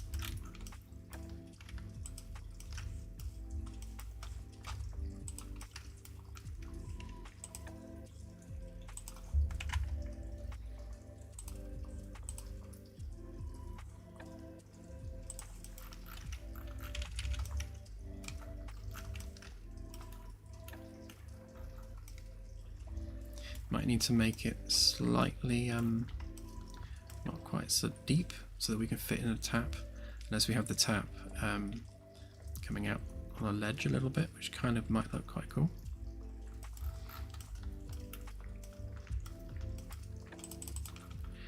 Right, and then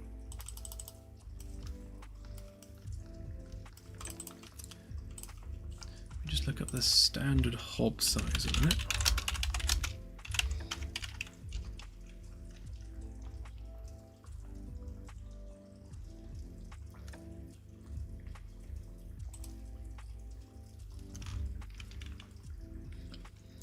go for a big one because I think we got more than enough room for it.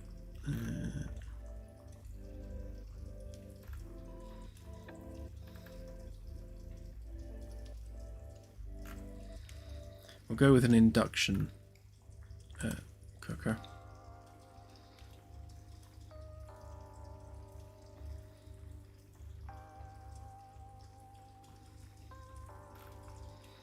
Yeah, so they seem to be anywhere from like 60 to 90, so we've got plenty of room. So if we do 90, and if we're sticking with an edge gap of 10,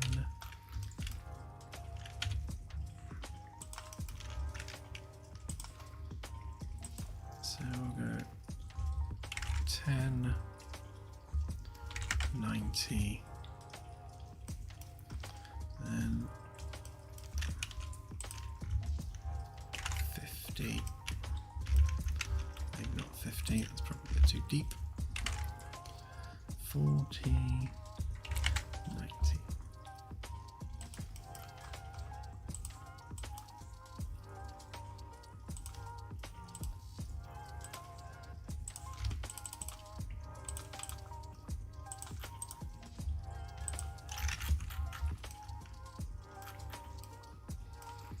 Okay, yeah, so it's quite a large hob unit, and then we need to add actual filaments and things to it, and I can't decide whether to do like embedded UI buttons or actual physical knobs. I'm tempted just to do push buttons because they're, at least for the time being, easier.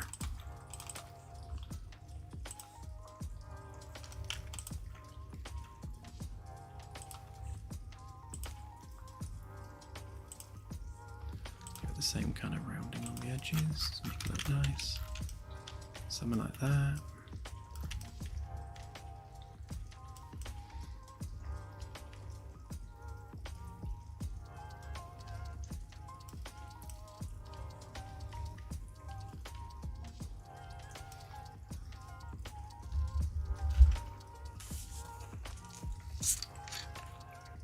Yeah, same here. Ours are all 60.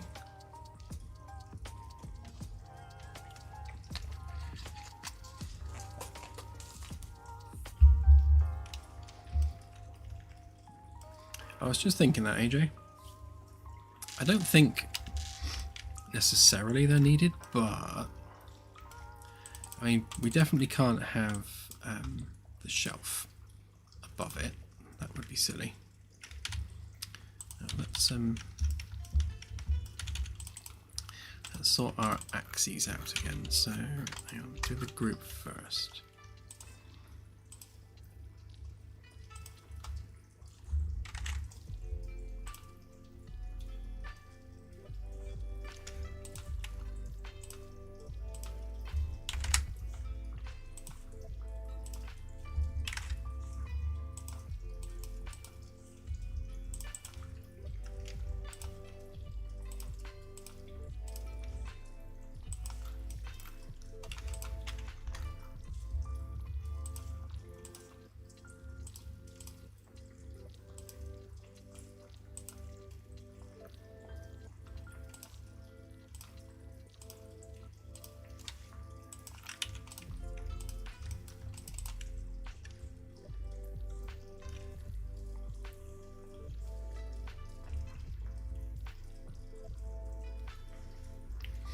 I was thinking I could bring down the wooden bit.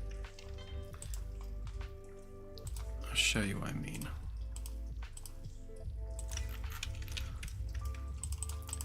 Just make sure that everything's all following the same direction. Otherwise it makes life difficult. There we go.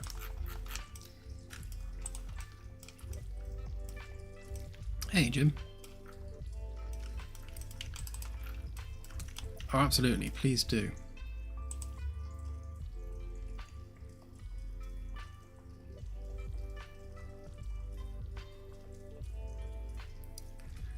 What am I looking for? That.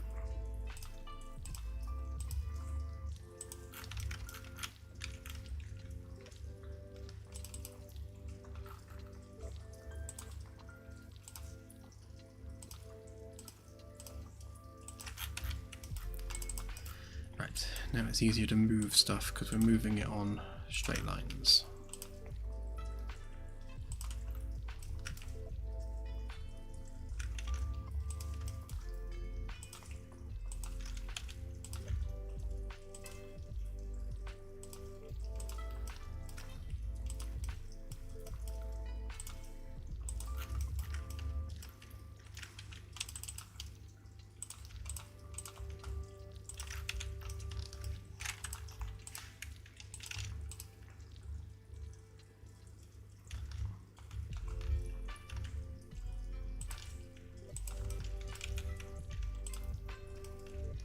So the idea here is maybe just have this come down like that,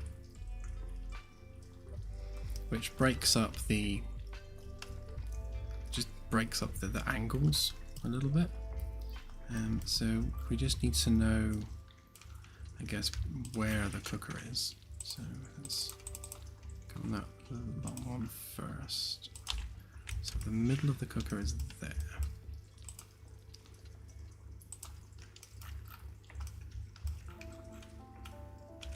We need the edge as well, so that's that.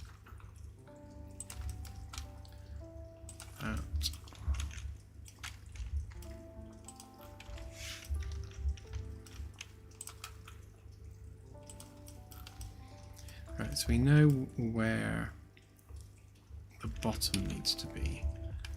So actually we stick that 70 would be about halfway. Oh, that's way too low. 50, yeah, about 50.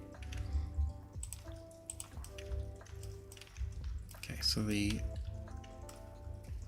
hood would come down to about there, and then on each side, where's the doodah? There it is. Measure about 30 degrees. I think that's about perfect. We seem to be sticking to about 30 degrees for most of our angles, to be honest.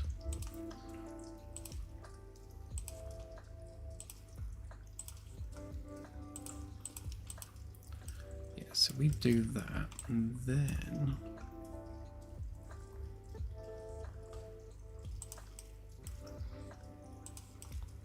if we grab a hole, actually, let's get rid of these markers a minute because they will get in the way.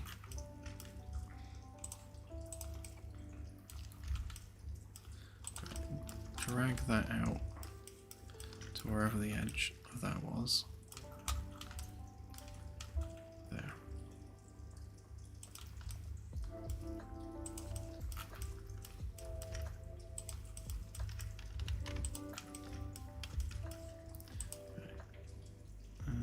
Okay, it's not going to like that because it's got a face.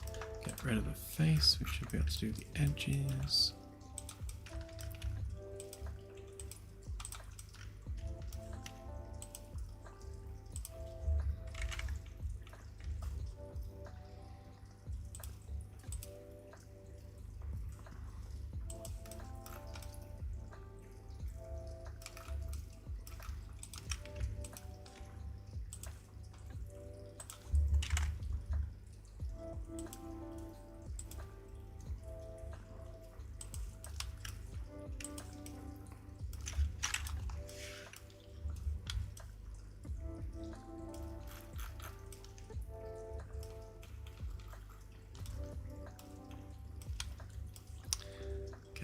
And then we just fix that face back up again. Grab that. And just make it so that we can select that edge, only that edge. Give that our usual 5.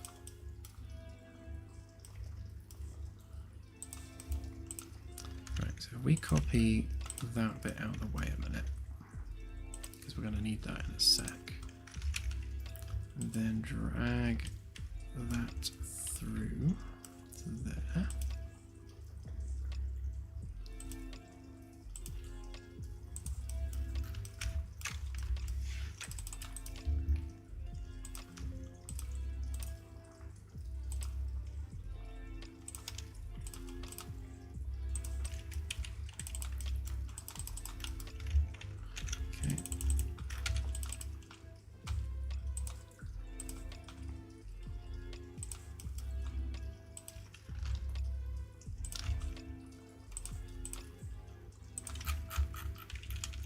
So we can do something like that. It just adds a bit more visual interest to the whole thing. And again, the nice thing with this being straight along here is we can do all sorts with this to experiment with it. And now that I see it, I think this is a nice nice way of terminating the shelves, actually. I think they fit in there quite nicely. And then we'll have like an extractor fan bit there.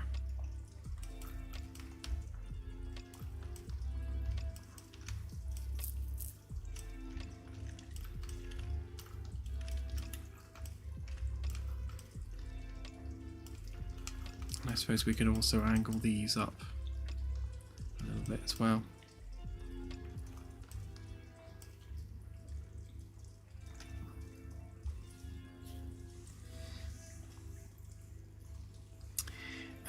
Yes, I imagine we'd extract the air into the HVAC system because it's going to have filters and things on it anyway.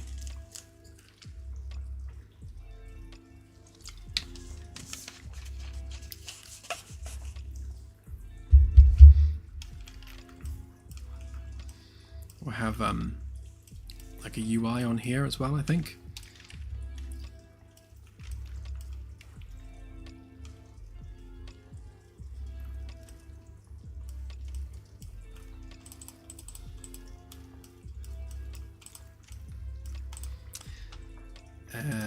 Yeah, I was thinking of doing the same 30 degrees up there like that.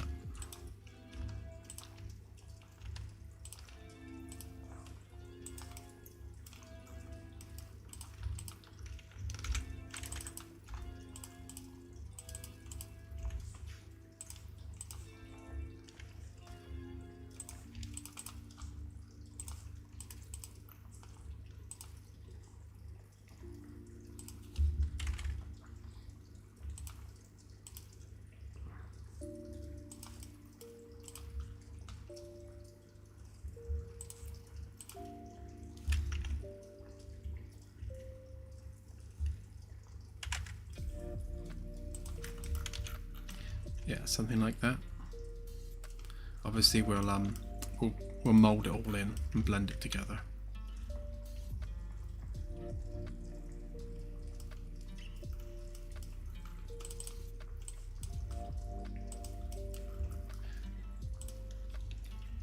To be honest, we could join them a little. Oh, maybe though. I like. Or rather, I don't dislike the shape that it makes there. That's not terrible. Yes, love, this is for the VIP quarters.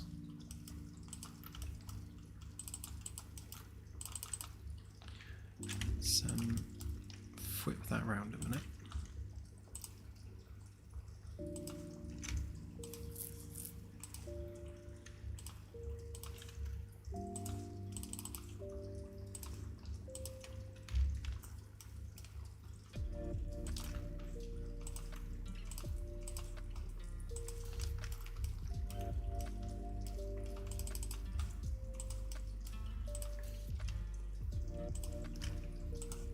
See, this is all just very rough and just experimental, just to see what we can see.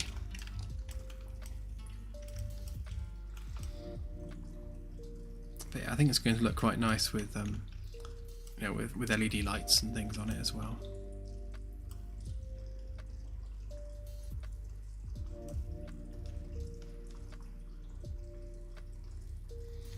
I think they are matched. Well, they should be. What did I use for that one? Sure, I went with 10.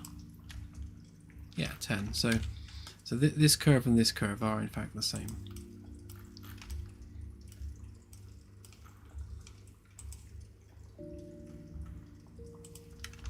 So, oh, right. No, I see what's happened. Right, yeah, it's because the on this one, the inside edge is 10, and on this one, the outside edge is 10. So yes, so the inside edge is only 7, so they do need to be slightly a wider curve. Well spotted.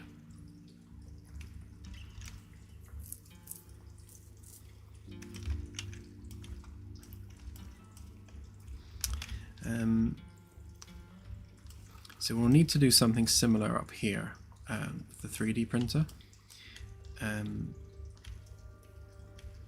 We will have it as an embedded unit, so we'll have to have some kind of disposal thing in the front, also the ability to refuel it.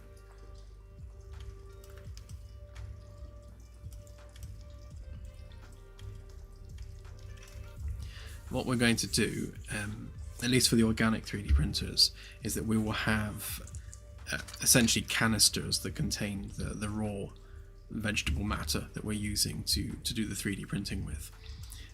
So there'll be a slot for those where you just like slide them in, and when they're fully expended you can just recycle them.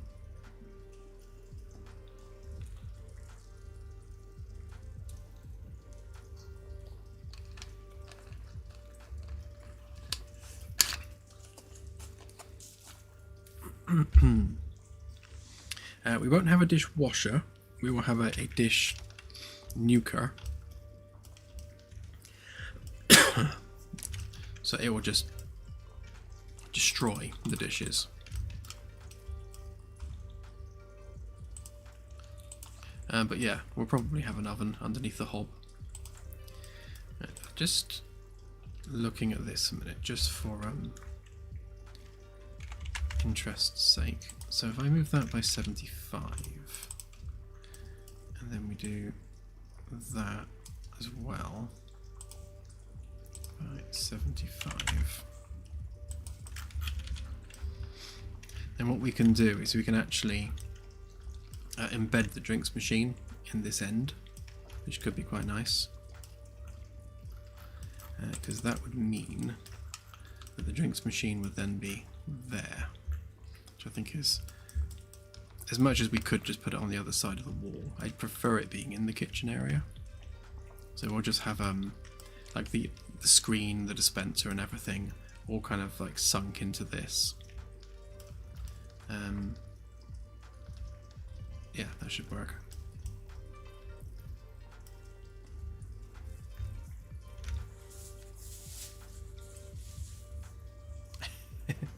That'll be in the chicken soup machine.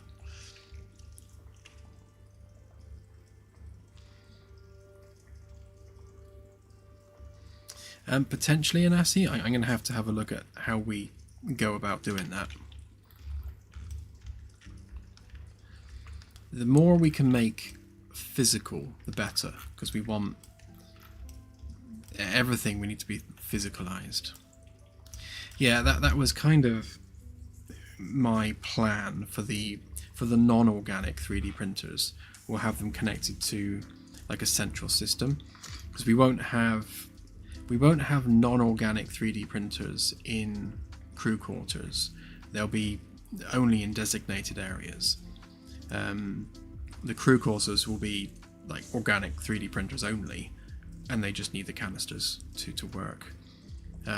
So yeah, so then the obvious question is, okay, so what happens to the plates? Which is a good question, which means that we do actually need to store plates. You're right, and wash them. So, because without storing and washing plates, we would need non-organic 3D printers in the quarters, and that would be for all crew quarters, and that's probably a bit overkill. So yeah, we'll see. I'll see if we have room, or maybe make it multimodal, maybe.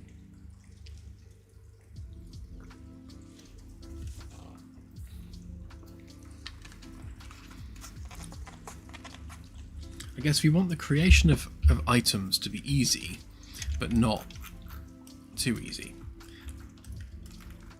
And there needs to be a central storage cost for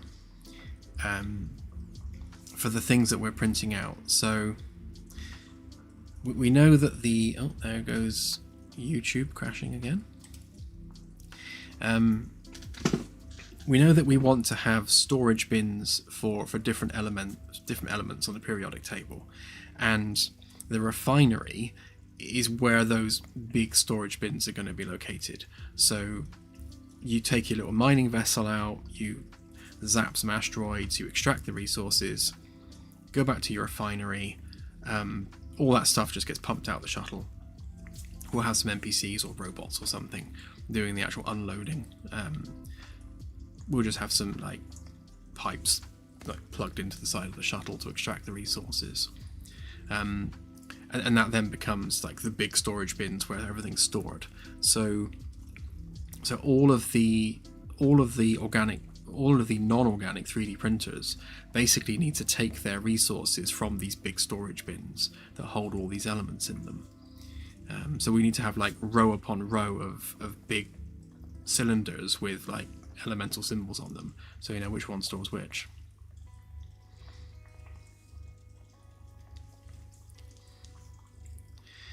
Yeah, so the danger here is making it too granular. So, you know, we could end up with a system that is overly complicated. Like, if you look at the elemental composition of say an apple, there's quite a lot of different elements that actually make up a typical apple. You know, we don't want to include the entire recipe for what makes up an apple or a spoon or whatever else. So we want to take the main component elements and only work with those. So like most organic things are going to be carbon.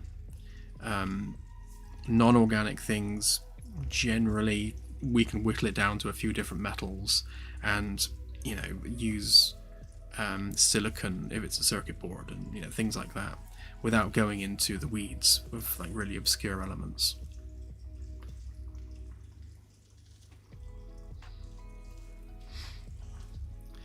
Yeah, so we want it to be more complicated than Astroneer, but not so complicated that it becomes unwieldy.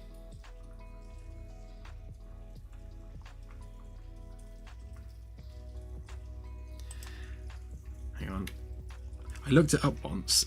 Elemental composition of an apple.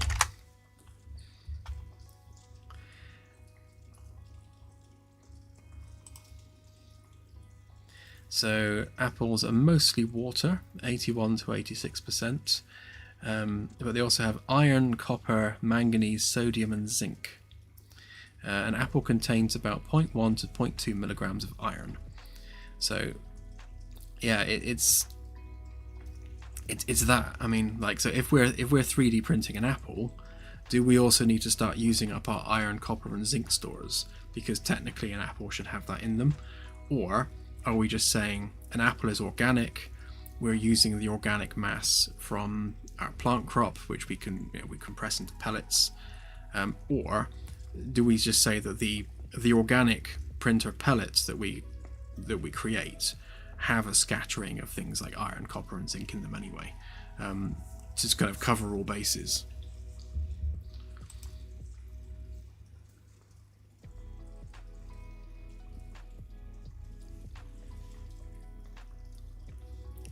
Yeah, well, I suppose water's an easy one.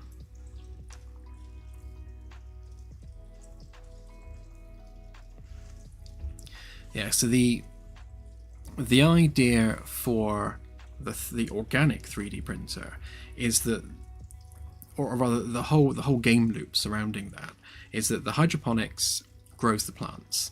The plants then get processed into the pellets, which are basically stored in canisters, and those canisters are then inserted into the 3D printers, and that's what they use to create facsimiles of fruit, veg, meats, and whatever else. Obviously, water is added to the mix just through the plumbing system, and we'll find some way of explaining like smells and that sort of thing for these foods. But the idea is that the 3D printed foods are nowhere near as nice as the real thing. So whilst a 3D printed apple is going to be vaguely apple-like in taste and texture, a real apple is always going to be nicer, juicier, tastier, and we don't want our 3D printing tech to be so good that it's a complete replacement for the real thing. There needs to be that trade-off of convenience versus quality.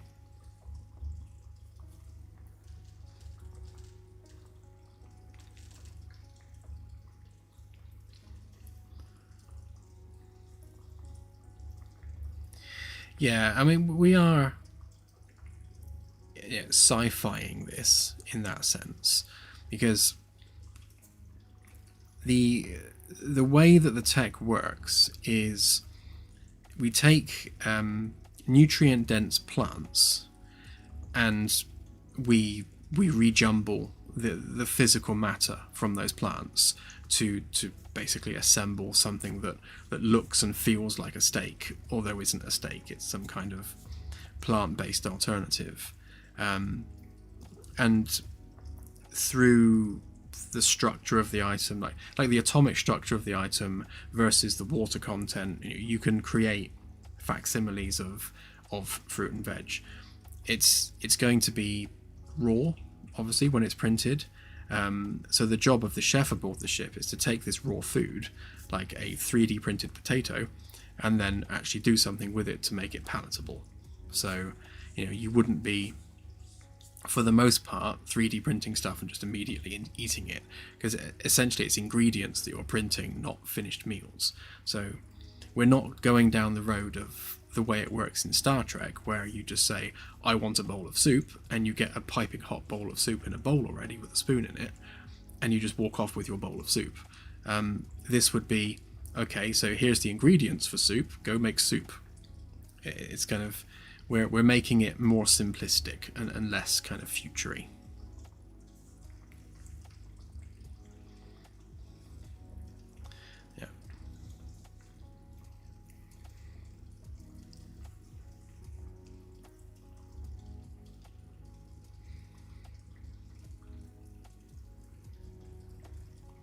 Ooh, congrats, Delta. Good luck. Because yeah, you're right. Again, when we do the deep dive on the hardware, because all of this needs to go into a tech manual as well. So when we do the tech manual, it's going to cover all the hardware on the ship, everything that makes up the the vessel, and all the hardware on the vessel all needs to be in there, and it all needs to be explained as scientifically as possible. So I guess how far we've got with it so far is we know that we are using bulk plant matter and the nutrients from that bulk plant matter as the base for our 3D printers. So we process that plant matter to create our fuel for the 3D printers. Now, whether that involves a bacteria or algae or mushrooms, they could be in the mix as well. We could definitely do that. But yeah, we'll see. When we really deep dive it, we'll see how that needs to work.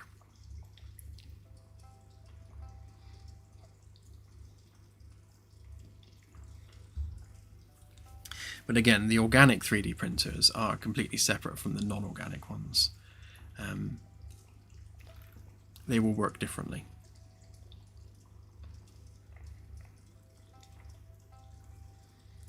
I guess so, AJ. It's like, because the upgrade path for the ship is related to this. So we want players to be able to find better, more nutrient dense, faster growing plants, so that you can replace the food crop on the ship with a better quality plant. So we'll have probably some GM plant that's been genetically modified to work well for feeding a crew of people aboard a starship, and we'll be vertically farming that in these big farming units. And then when those plants have matured, they get harvested and turned into 3D printer fuel. So the idea is that in order to make that easier, and we'll probably start the game where we're kind of like barely breaking even, to take the weight off and make feeding the crew much more simplistic, you'll be wanting to replace those plants with better varieties of plant. So you need to be looking for better plants on planetary surfaces, doing the science on them in the biology lab, and etc., etc., etc., until you have the prime crop for feeding the ship. And those plants could have increased health benefits. They could make the crew happier, that sort of thing. Just improve morale, because the food the crew's eating is of a better quality because you're now growing better quality plants in the hydroponics, which I think it's just a nice upgrade loop for that part of the game.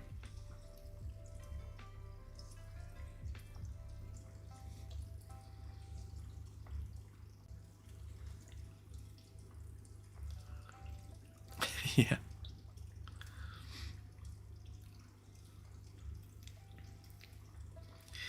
Yeah, so with the plate problem, I guess we've got two approaches to this. Either we have a 3D printer in the quarters, in which case that acts as garbage disposal. So we just use that to destroy stuff that we're not using right now. It gets recycled into new plates every time we need a new one. Or we don't do that, which means we then need to store the plates and have some kind of dishwasher. I would prefer that we just recycle rather than have to do dishwashers in the quarters. That's perhaps just me being lazy, but it seems like the better way of doing it. So all the trash that you generate in your quarters all goes into the recycling unit, and that somehow feeds back to the storage bins. So we would need those conduits for the elements for the 3D printers to be routed through to the storage bins that contain them, no differently than the other 3D printers on the ship. Now, it's probably the case that maybe we can just do that for the VIP quarters, given that they are VIP quarters, and maybe not for the rest of the ship. Or we make the conduits for carrying the 3D printer material just ubiquitous across the ship. Let's just have that be the norm. That of course there are 3D printer pipes everywhere. I mean, we have water pipes. Why wouldn't we have 3D printer pipes? In 200 years, perhaps it's just what the people do.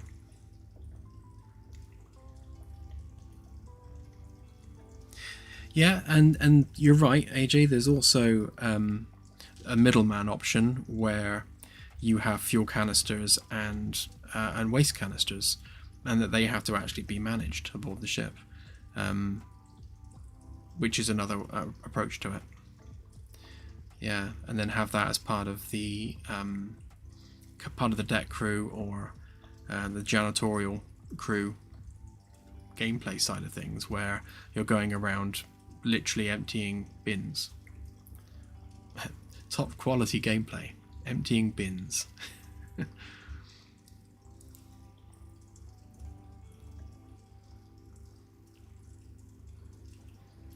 But we'll definitely have fuel cylinders for the organic printers. The problem with fuel cylinders for the non-organic printers is just the sheer variety of elements that we will be employing to 3D print stuff. Like, you'd have to have canisters for like every element practically, or at least every element that we're using. I'll have a think on that and see what kind of space we're expecting that to take up. Obviously, we'll, they need to be carryable, and we won't make it crazy. But yeah. And then the question is, if we've got one, where do we put it? The kitchen would be the obvious place. I mean, we could always make... actually, yeah, we can make this a dual unit here. It's wide enough. So we could have non-organic one side and organic the other. And then just have the disposal mechanism. You put whatever it is on the platform and then just press recycle and it just zaps it away. That's the most straightforward approach to it. So we'd have two plates there with 3D print arms over them, and then we'd label them accordingly. So one would be like organoprint, and the other one would be not organoprint, or whatever intelligent name we come up with. Yeah, it just dribbles acid over everything.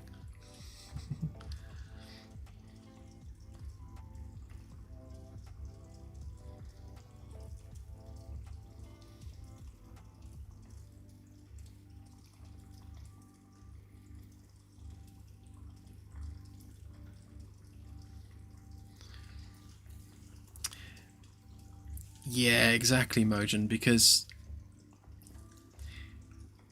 we're not. See, the question is, where do you draw the line?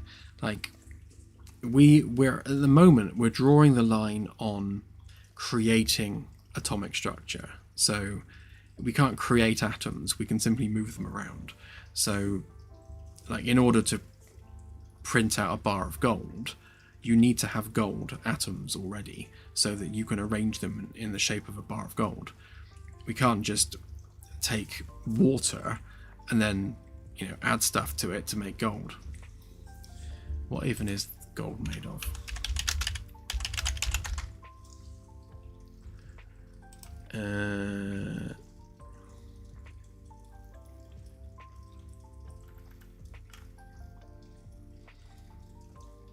Okay, its atomic number is 79, which means it's packed full of lots of protons and stuff.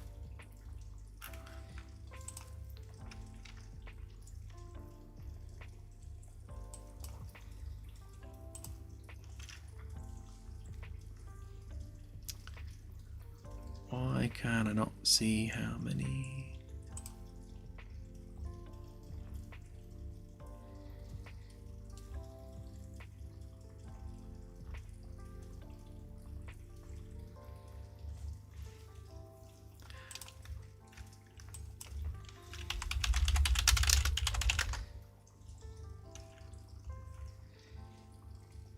Ah, 79 protons and 79 electrons. Okay.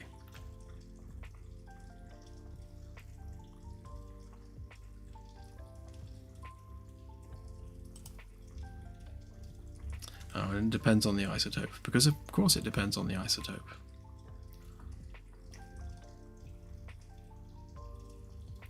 But yeah, so you could strip all the electrons and protons from water and then turn that into gold, but we don't want the technology to be that good. And I don't quite know how it works in Star Trek, to be honest. I'm assuming that's how they do it. I think they actually make the actual elements themselves as part of the transporter process, because the replicators are basically transporters, aren't they? And they just construct matter.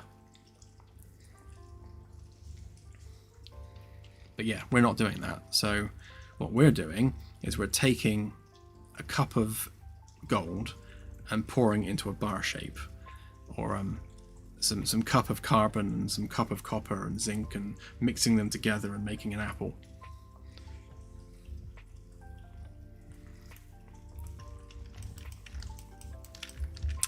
Right, how much room do I have to work with? So let's say that we want it to be quite big, so maybe 120.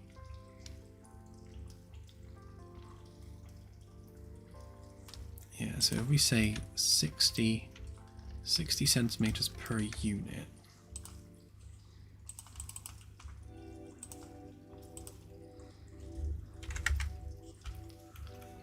This feels quite large.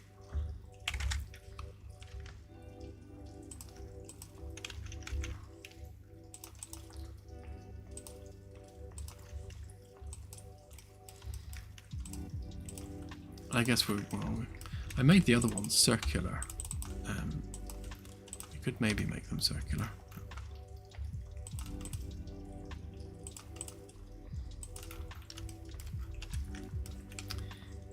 But yeah, so we have to kind of line them up somehow.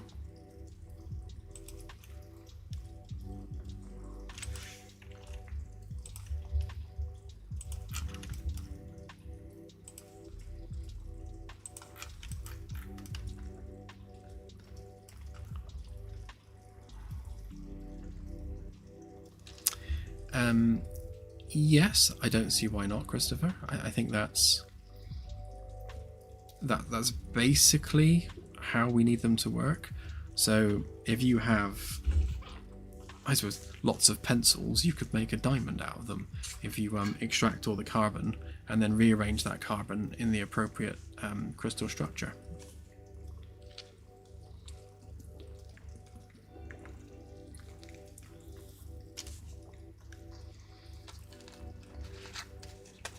Yeah.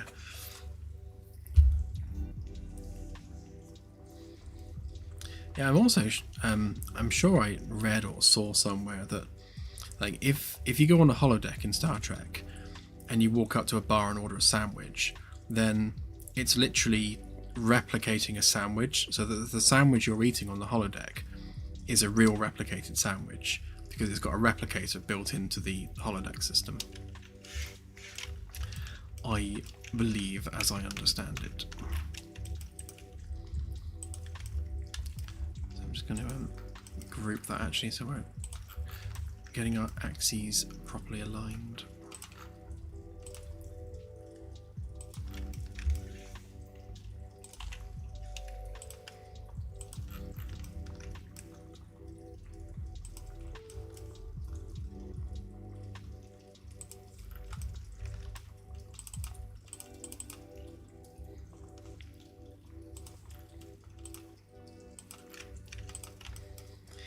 Yeah, I believe it is human waste, but I don't want to be that guy, but I don't consider anything in Discovery canon.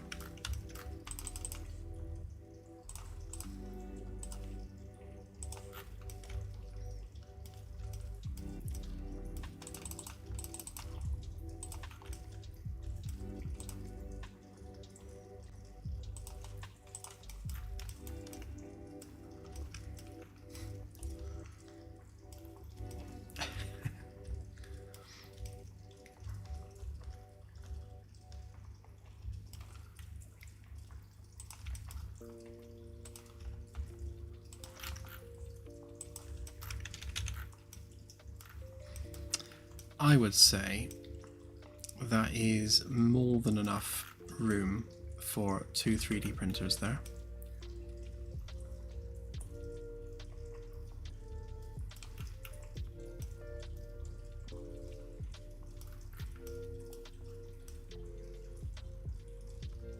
I think if I make them round, then the curve of the front and the back won't stand out quite so much.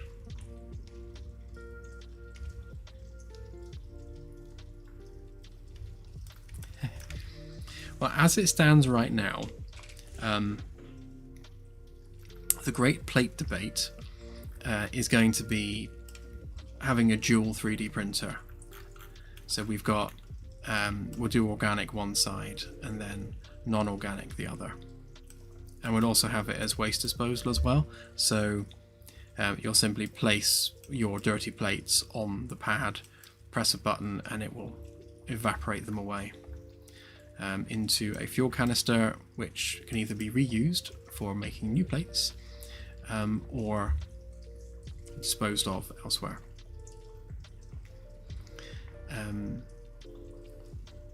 So yeah, I guess the well, I was going to say,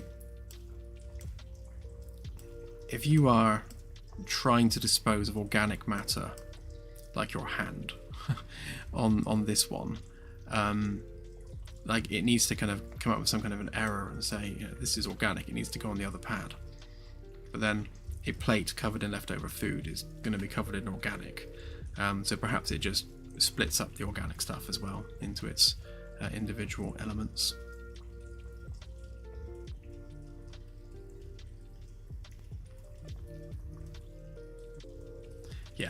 you're right.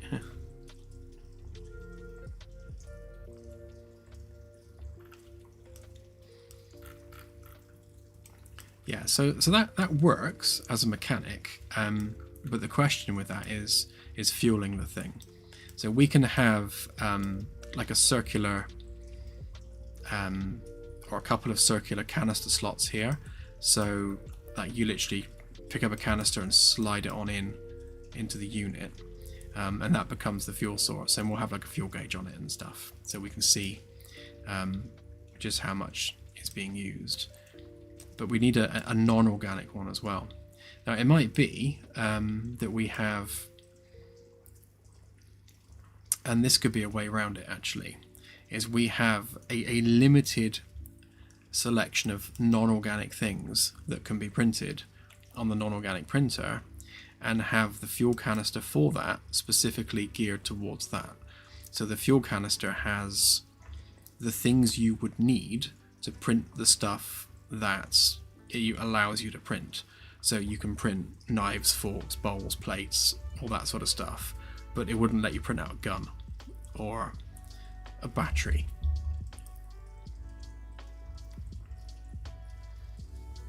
Yeah, that might be the middle ground that we're looking for.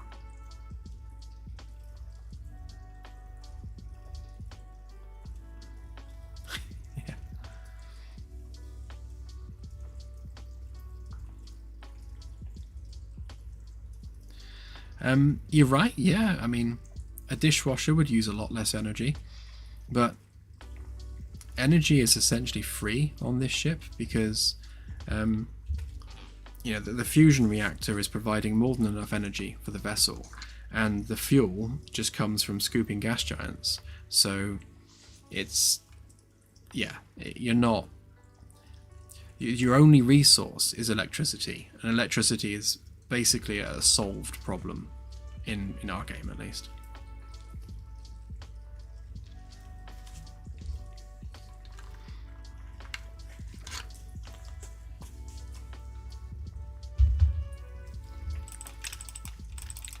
Let's just give these a different color a minute.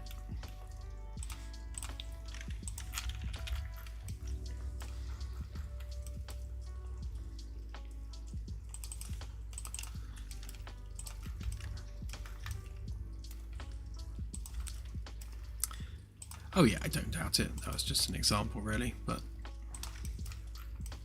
I like the idea of these particular 3D printers being limited in scope as to what they're capable of printing. Obviously, the organic one will just print out anything organic, but the non-organic one, I think it makes sense to limit it so that it is you know, only able to print a select array of items.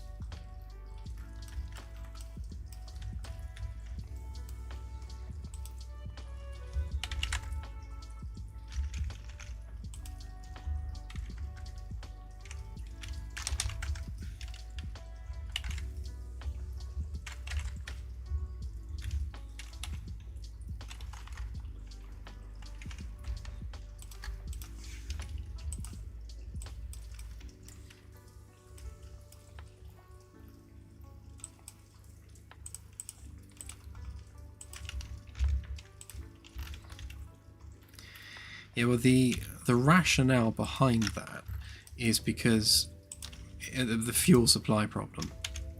Like if we're 3D printing complex arrays of items, then we need to solve where the 3D print material is coming from for those items.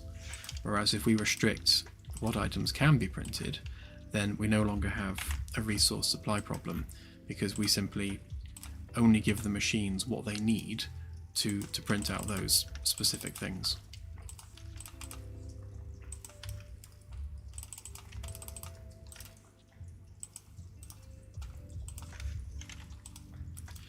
Don't know why I didn't just component that up to begin with. That would have made more sense.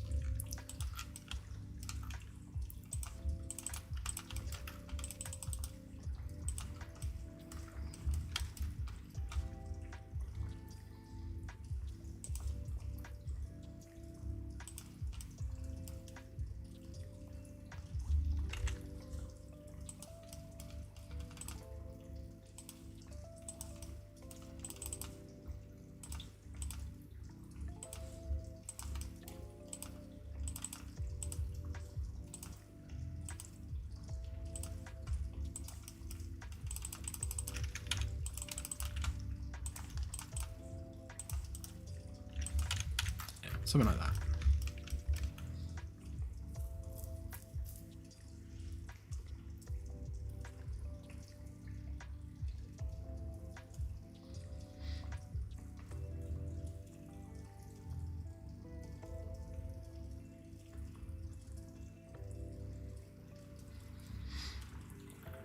Yeah, I mean, obviously the 3D printers will have UIs associated with them, so we'll just have a look at what things are realistically needed within a crew quarters, and then we'll have it capable of making those things.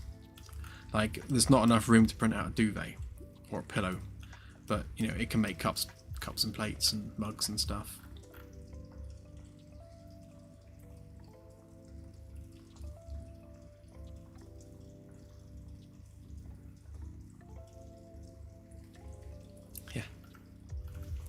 Imagine having to explain to the XO why you printed out 500 watermelons.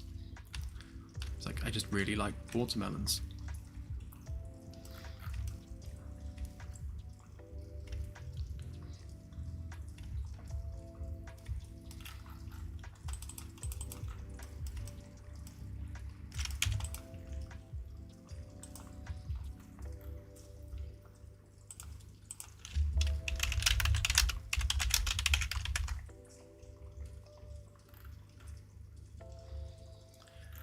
So is there a standard size of actual hob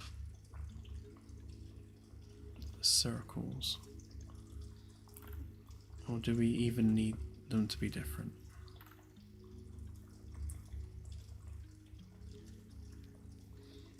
I guess if we're doing induction, we don't really need them to be different, do we?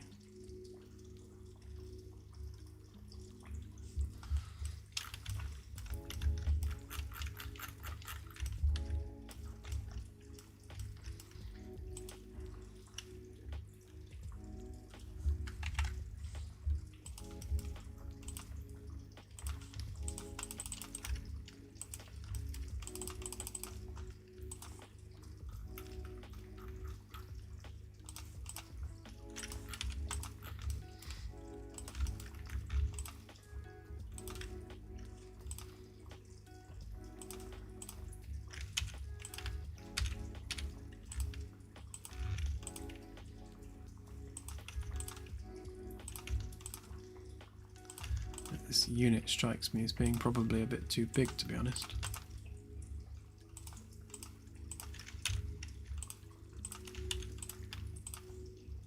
Yeah, something like that.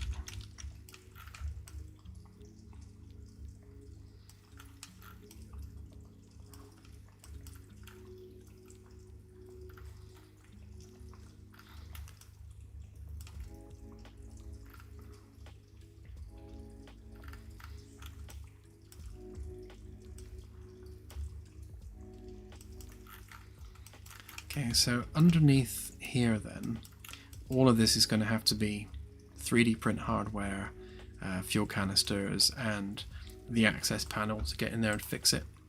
So that's kind of all that taken care of. I like the idea of embedding the drinks machine into this. I'm kind of sold on that, so we'll do that, which means the actual prep area is either side of the cooker hob, which means if you're doing like an oven underneath, then the only place we can really put a fridge would be here.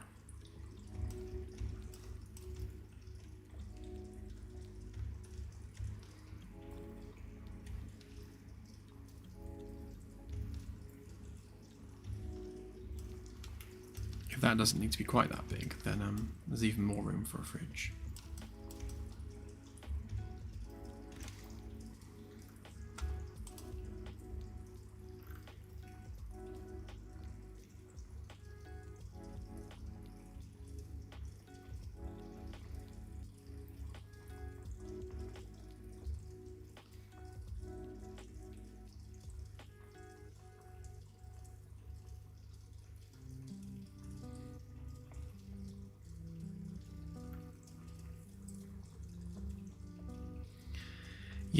Yeah, I think I think we'll reduce that down to 60. 90 is way too big.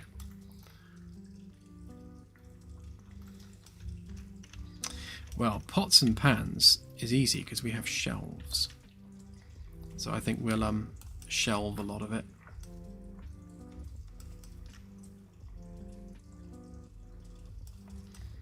I mean, we can have some cupboards.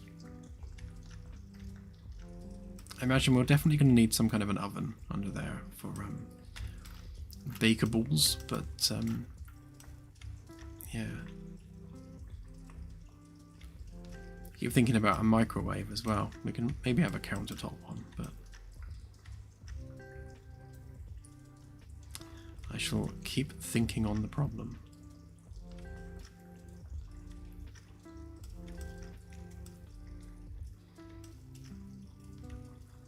And we could maybe just move that over a bit more and have a microwave next to the drinks machine.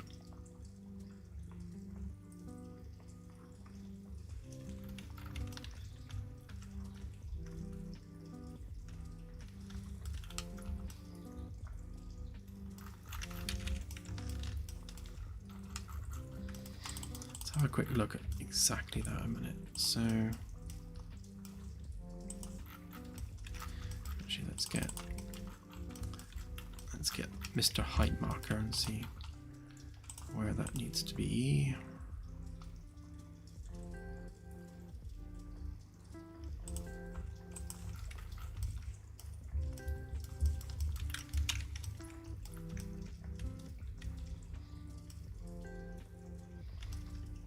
Well, to be honest, we could put a microwave above the drinks machine, but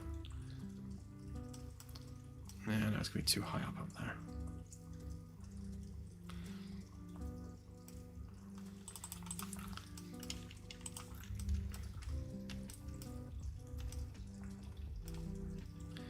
Right, so I guess we want the actual drinks dispenser to be kind of there, don't we?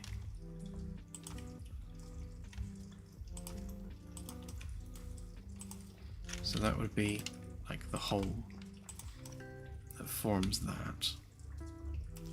And then we'd want a UI screen above it, kind of a head height.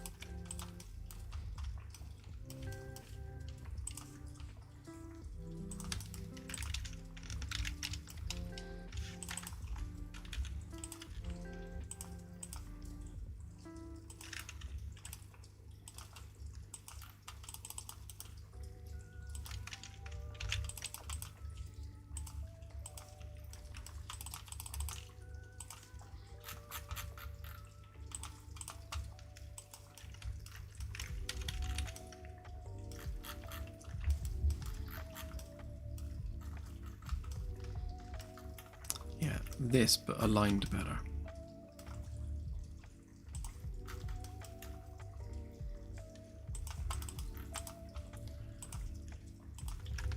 So if we're 15 there, make that 20.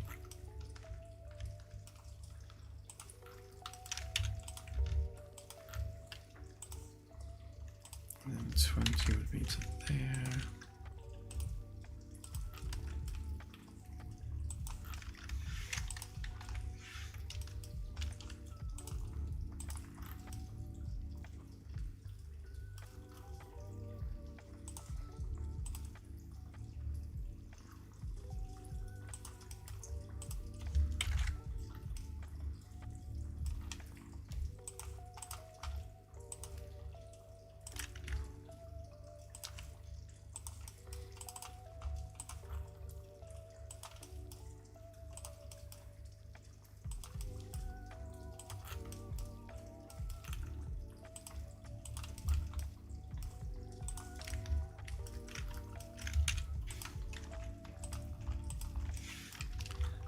Something like that.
Yeah, well, I want the screen to be graphically quite detailed. So I don't want just a list of drinks. I want actual pictures of drinks and animations and things. So I want it to be kind of like a really visual experience when you're using the screen. And I'll do something similar for these as well. So we'll have, we'll have to have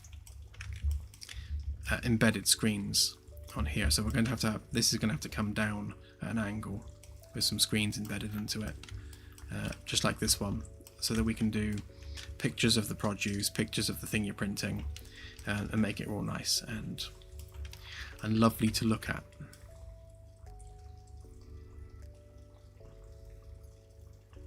Yeah, exactly.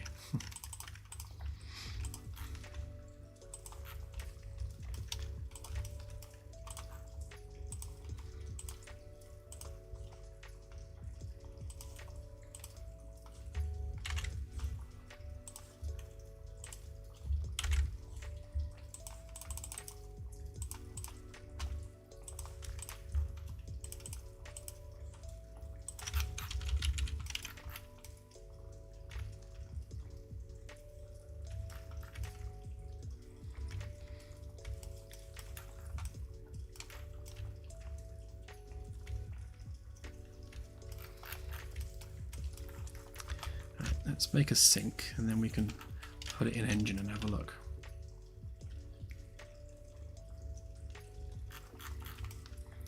Yeah, we'll do something over here. Again, we'll take some design cues from these and see what we can do. Maybe have it merge. So we can maybe have those merged to a single shelf above. But we'll see how much room we actually need for the 3D printers. We can always adjust all this accordingly.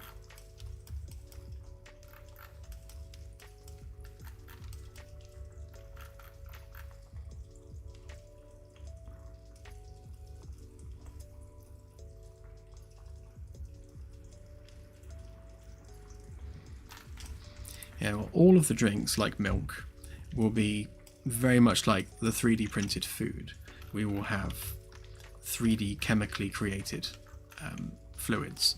So the way that the drinks machine will work is, obviously it will take its base of water, and it will then mix that water with various chemical compounds to produce the closest thing it can to the thing you want. So it will try very hard to make milk.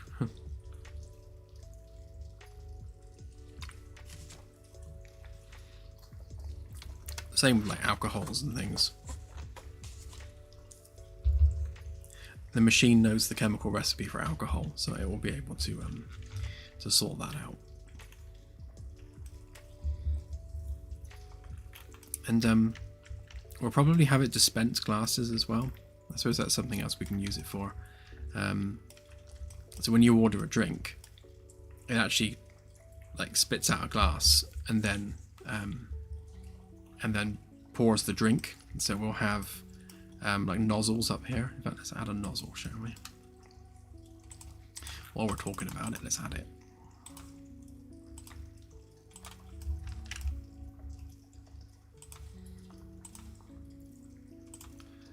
So something like that.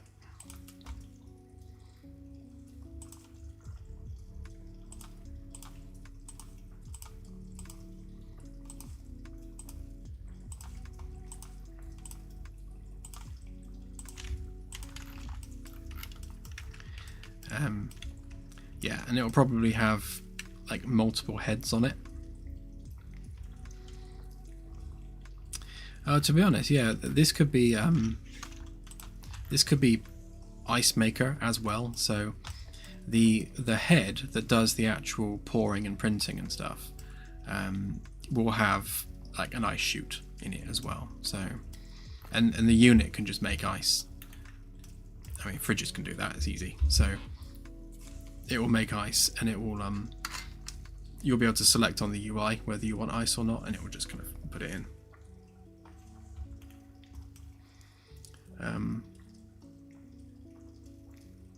Maybe we'll have like a little hatch at the back, and it will just go like whoop and like push out a glass.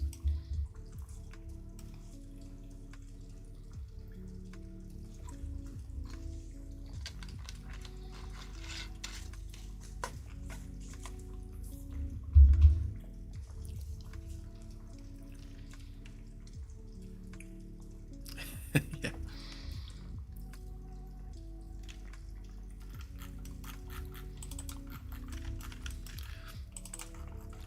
Why don't we have a look? Oh, actually no. Before we put it in engine, I was going to make a sink, wasn't I? Let's make a sink, and then we'll have a look in engine.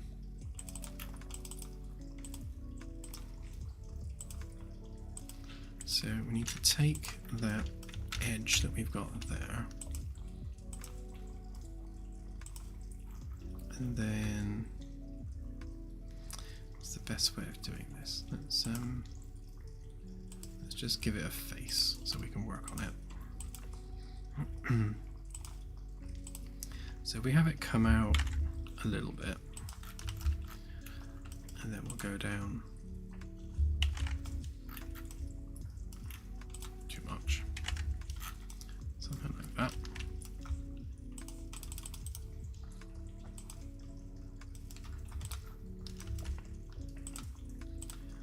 Okay, and then this edge can be rounded.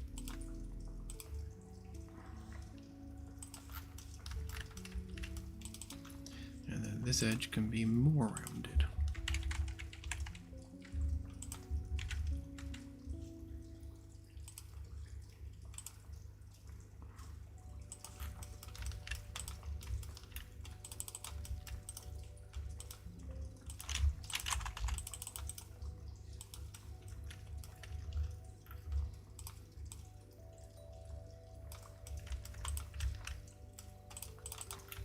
Okay.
Should make that black for now rather than building a plug hole. And I quite like the idea of yeah, bringing the tap out, maybe. We shall see. Right, let's hook it up to some axes markers. So that's already a component, so we'll paste that there. Join them together. Go into the group.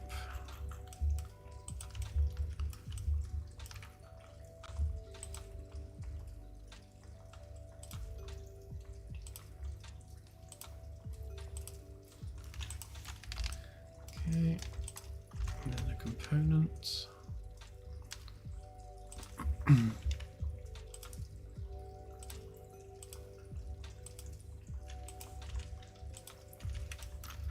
Okay.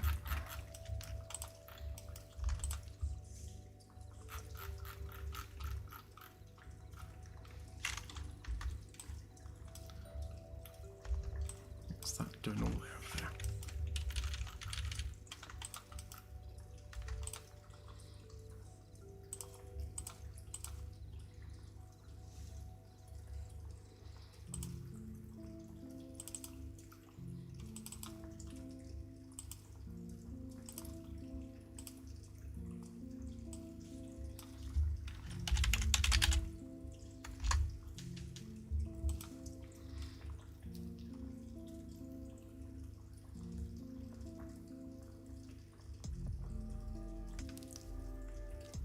The rounding works well if nothing's overlapping. That's when it really just throws a tantrum at you. Yeah, we seem to be on a test level. We don't want that.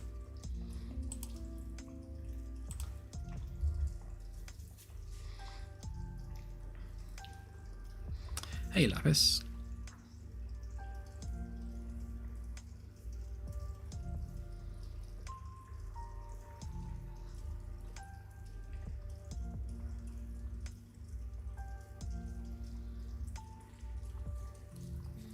It also needs to have 2 knobs because I loathe, like physically loathe, taps that have like a little joystick on them for picking temperature and power.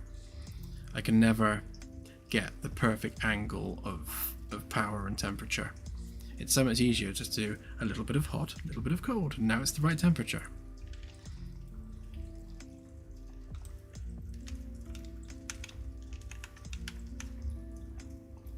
Hey, Delta.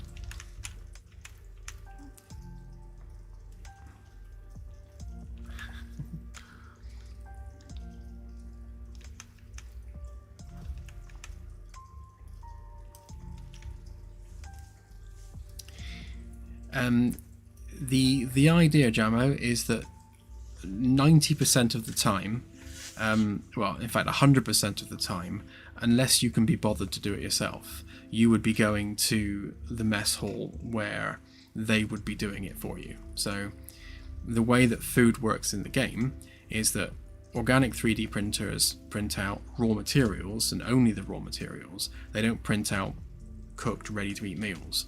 So that the actual raw materials, those ingredients, still need to be turned into something. So, yeah, I mean, it could probably print out a heap of pasta that you just add hot water to, but yeah, it only prints out cold stuff. Cold, raw, uncooked stuff.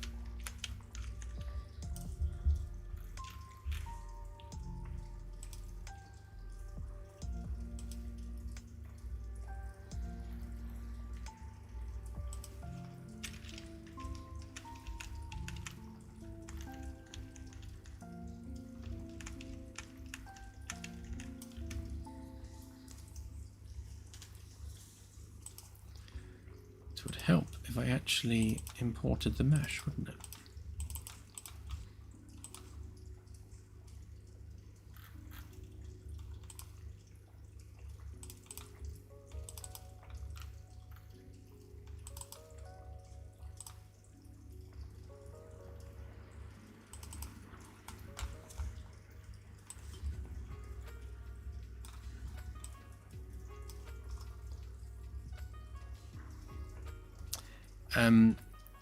Exactly that, yes.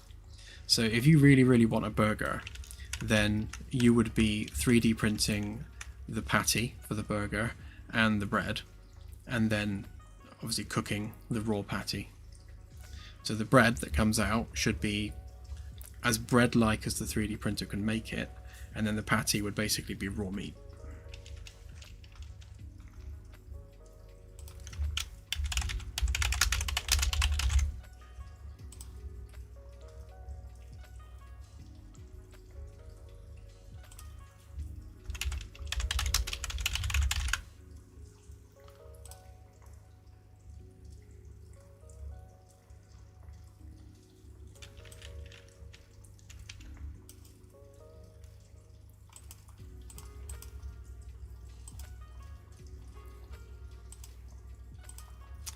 These buttons don't work anymore. They used to work brilliantly in UE4. They'd actually hide anything that wasn't using that material slot, but no more. So you kind of have to do a bit more guesswork as to what material slot was what. I mean, you could name the material slots intelligently, of course, but I didn't.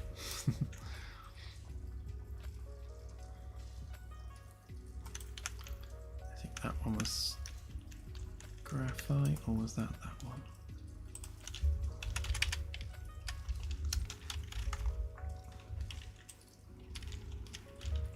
Oh no, that was that. Okay, so that would be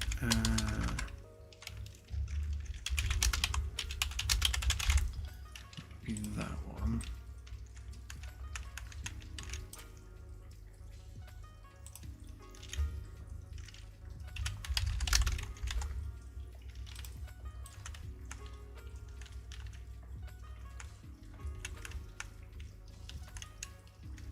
Okay, and then that one would be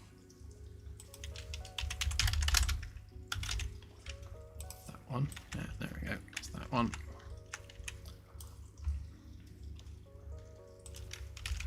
I don't know if I've got any red materials that are any good.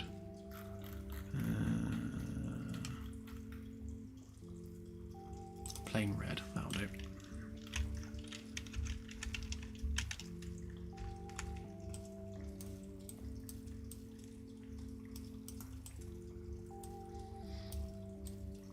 I think these bits need to be softer angled. I went with a sharper angle, but I think in hindsight it needs to be softer just to fit the rest of the design. Okay, let's slap one in there.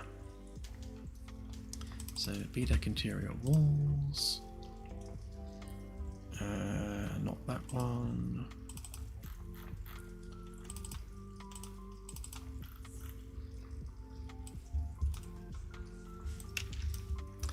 Oh yeah, could do with some axes, couldn't it?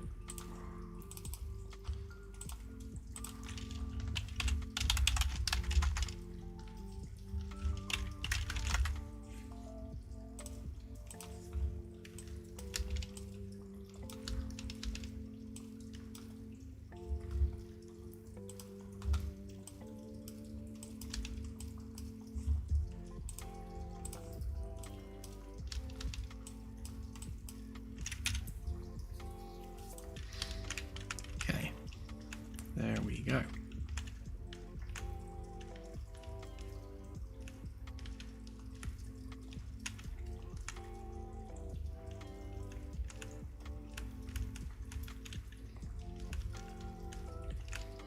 Not too bad at all.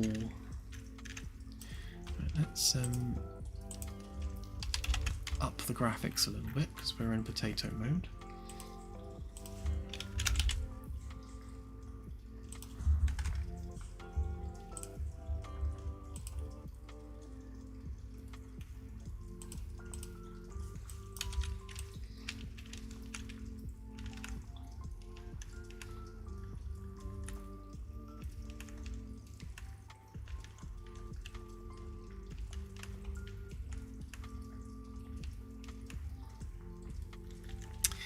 Thank you.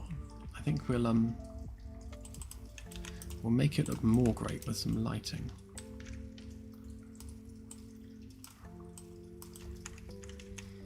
Because there's a lot to be said for little downlighters.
No, Sophie's just been tremendously generous. On pretty much every stream, actually.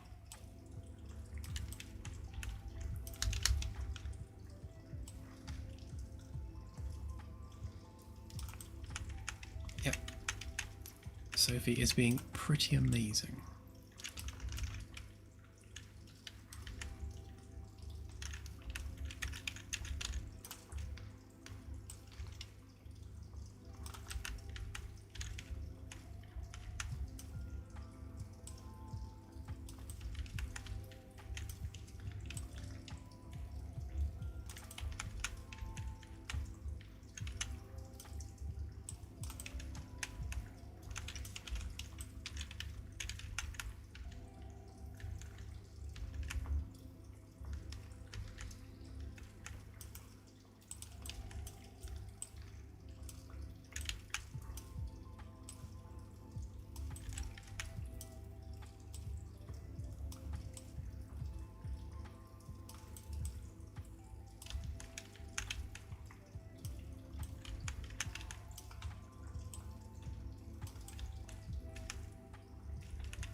Yeah, I'll have a fan thing on there.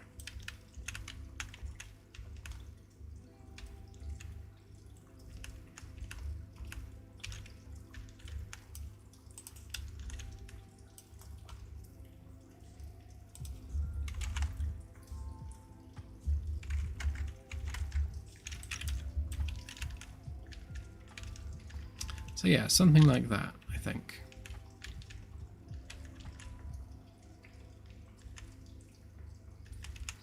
Yeah, that's what we're cooking.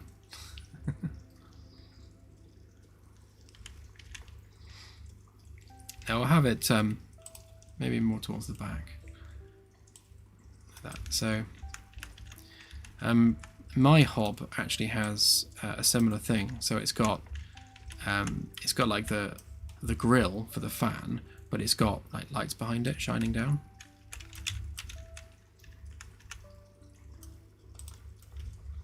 I mean, we could always like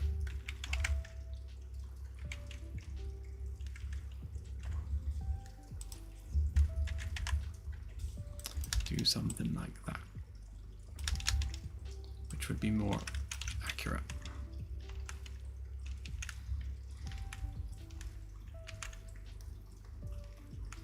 Then we'd have a UI screen on there, a couple of UI screens there.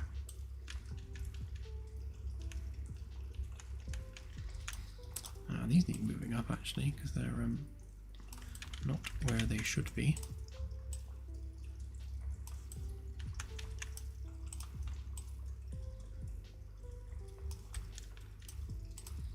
Obviously these are all just temporary lights. They'll be replaced by the proper ones once we have proper ones.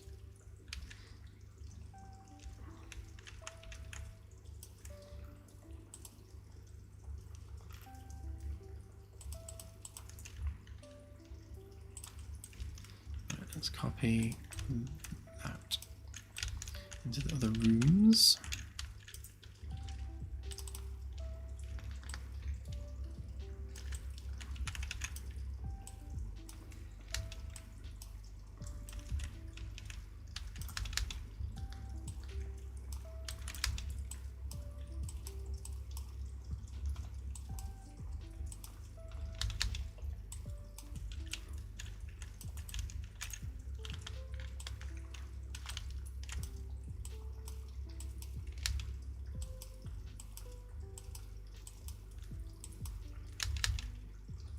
Either will or won't snap at an angle. It's choosing not to. That's fine, we will do it ourselves.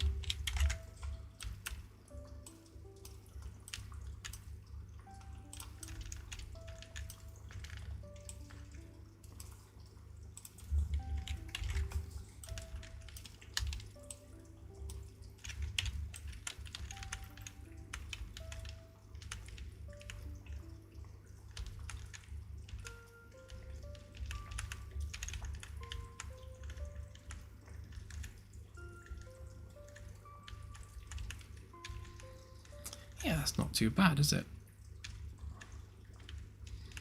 It certainly gets the job done.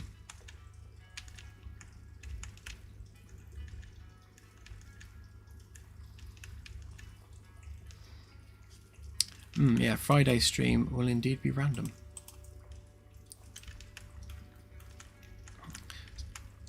I won't know till Friday when I decide what on earth I'm doing. Right, so that one's been done. Just going to move all these lights up into the correct positions for these quarters.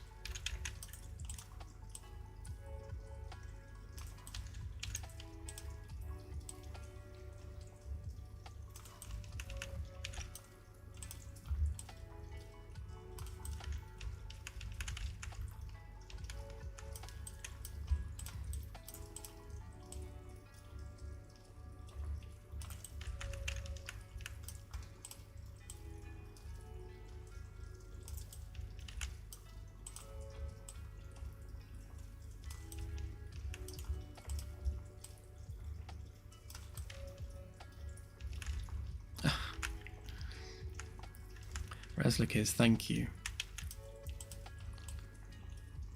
Very, very much appreciated.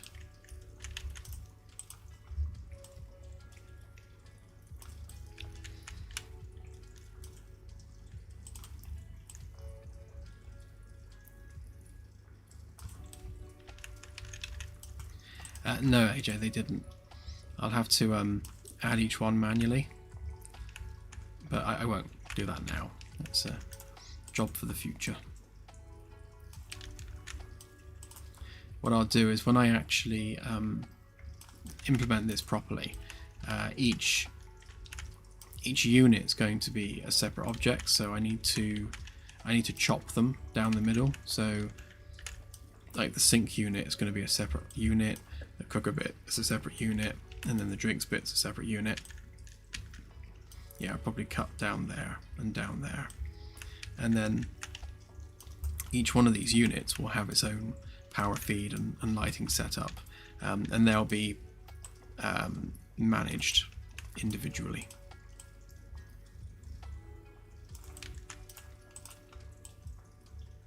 But for now, while we're testing, it can just be one solid object.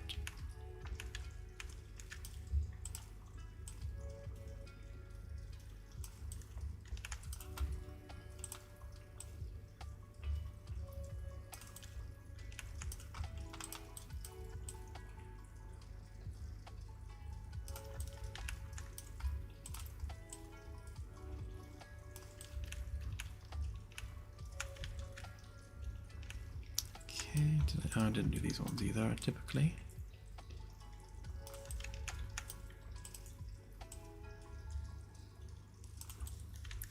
Yeah, the beauty of the VIP quarters is they have much taller ceilings than all the other rooms, as we have more upper hull to play with.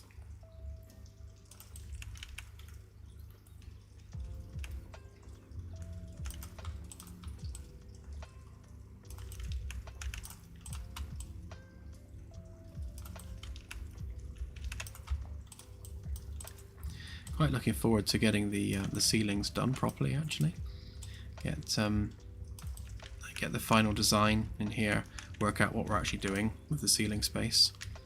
I think once we start tying in the ceilings to the rest of the room, it will all start to come together a little bit more.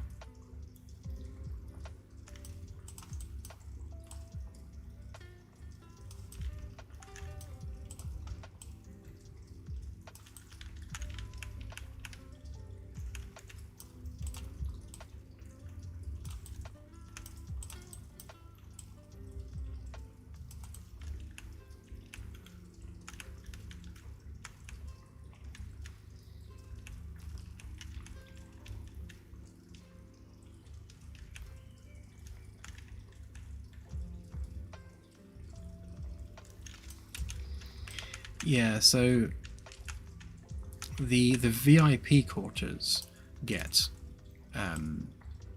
like a decent little galley kitchen. The other crew quarters won't quite so much.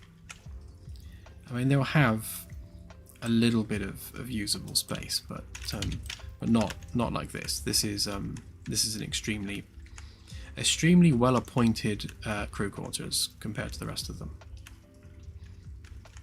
It to sort out the slate on the floor as well, actually, make that like properly slate.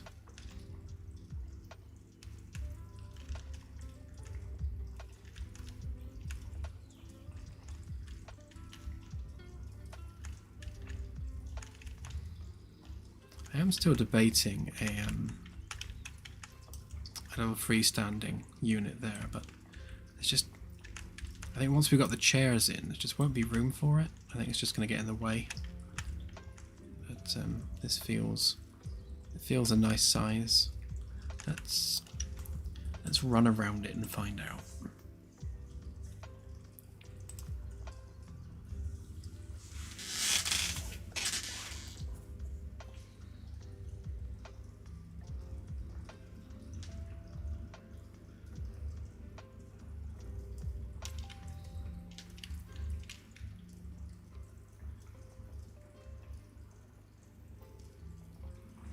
Oh, hang on.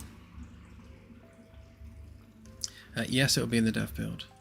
So I'm just abandoning that launch attempt because I just realised I'm running 2 clients because I was doing some multiplayer testing. Hence it being slow and erroring.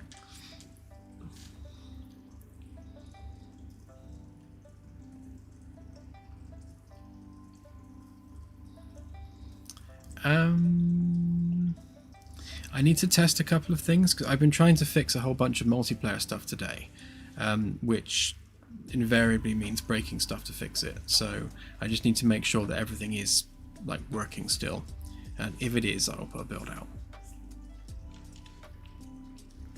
And then you could go and have a look at the new kitchens.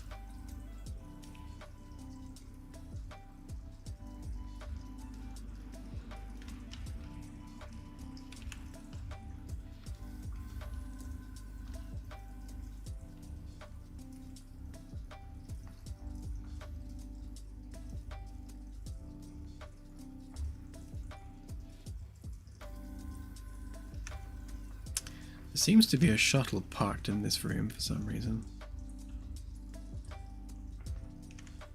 I mean, that is suboptimal, really.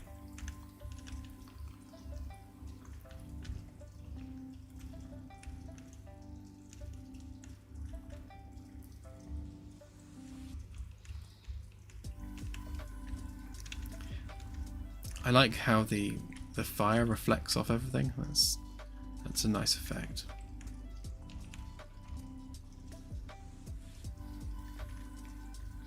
Yeah, so these 3D printers definitely need to be taller. So we definitely do need to raise the shelf up through there. Size-wise, I think that's about as small as I'd ever want them to be. But yeah, we'll make them round, just to take away from the curved edge a bit. But yeah, I think that's a decent height for the UI. And you can just reach down and grab the drink from there. Let's experiment with a cup.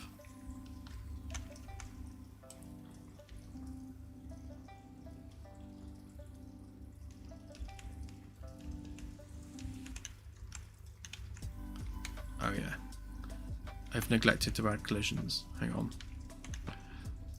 Boop.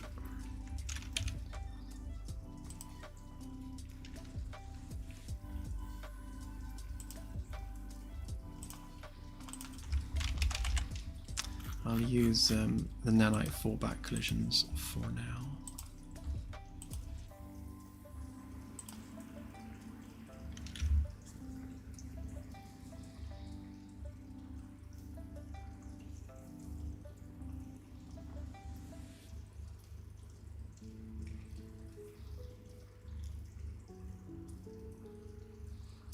Yeah,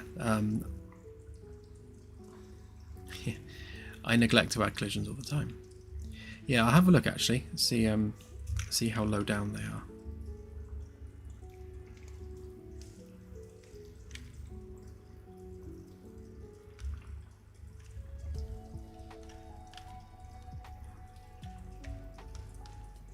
Yeah, something's gone a bit weird with the shuttle actually, because if we teleport into it, then like the ship is there. You can't see it very well because of where the sun is, but there's a second Magellan sticking out the side there, But the proxy shuttle is inside it, so technically so should we be. We should see the other Magellan all around us, but we don't, so something's not quite right there.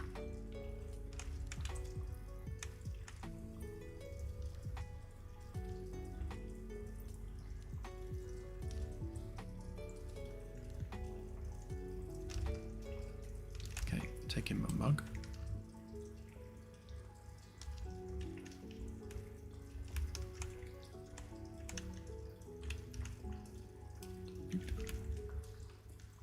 It's a decent size, to be honest. I think that wasn't a bad guess, size-wise. I think we'll probably stick with that. Yeah, so maybe the head needs to come down lower, and then we need to work out some fluid effects for pouring different liquids in, and then some effects for dealing with liquids in cups.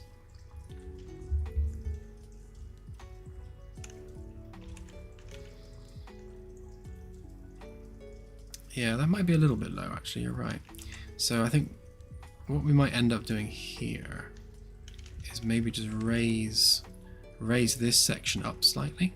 So like we've brought this one down here, maybe just raise that bit up and just have it's going to step down there, just so we've got more room for the UI. Although it's always misleading with the camera, because obviously that's a normal height for a kitchen counter.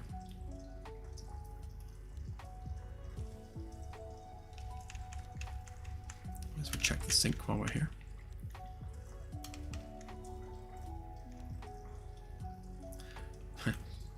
If this was a real sink, I would be constantly headbutting that shelf.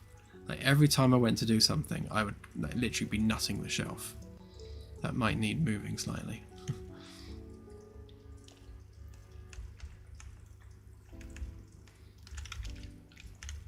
Let's give the shelf a test.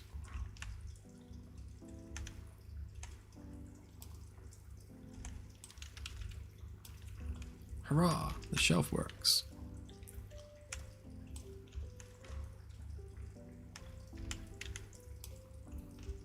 It already feels like home.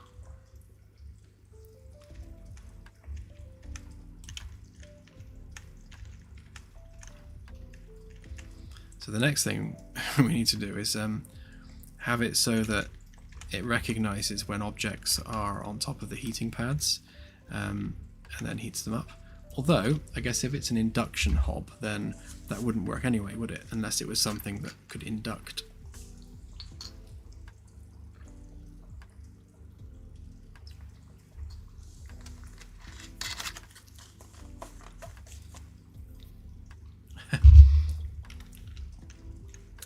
Sadly, no, they're not hamburgers. It's just a default texture I was using for the hob. They do look like hamburgers. I wish they were hamburgers. I suppose that's a good test as well, isn't it? How much space do we need here? Yeah, so we definitely need quite a bit more height on that. Oh, very much electric. Everything on the ship is electric. Even the fire, which is not a real fire, it's a hologram.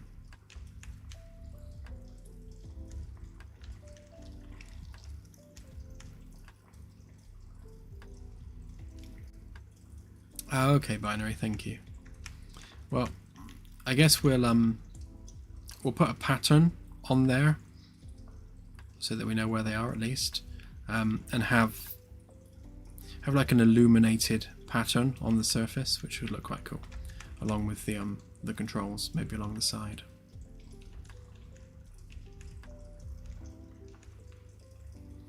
But yeah. Yeah.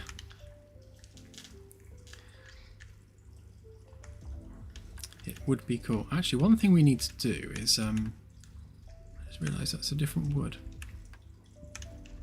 Not sure whether I prefer the darker wood or the lighter wood.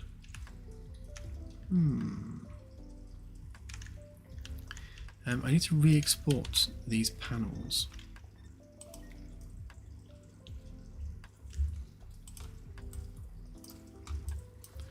Let's grab this.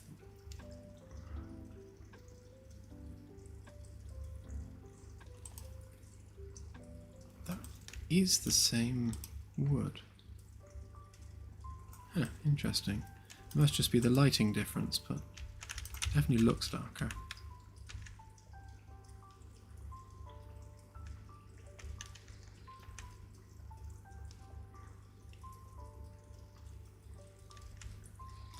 Could do, but I like, given that this is where we're going to be serving food, I like that we have like all the cooking stuff happening here.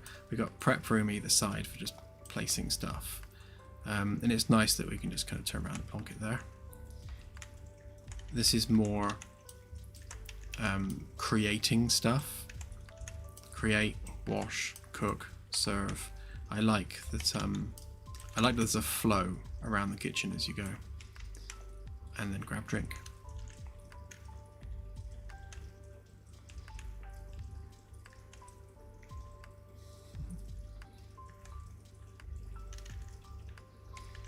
I shall add the 3D printer UIs to those at some point soon. Make them actually functional. Yeah, it's true binary. You can just especially like when we've got the lounge and everything here as well. You can just hop up, grab a drink, go straight back to the lounge, sit down, relax, chill.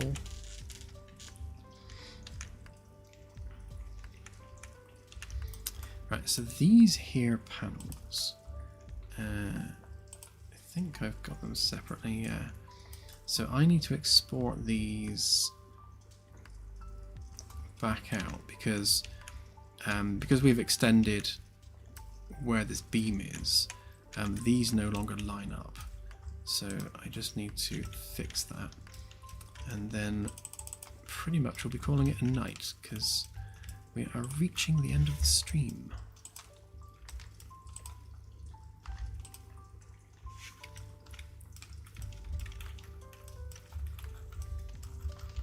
So we just need to update our snapping point to wherever that went. Where did it go? There it is.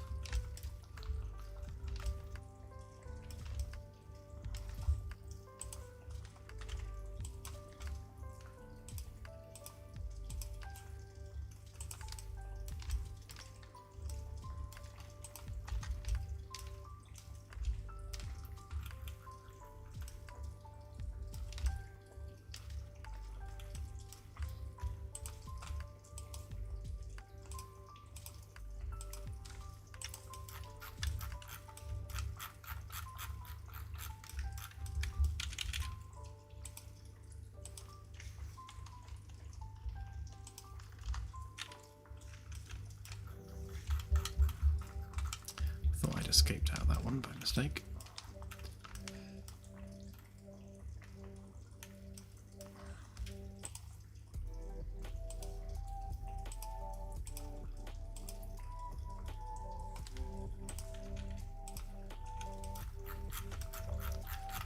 Okay.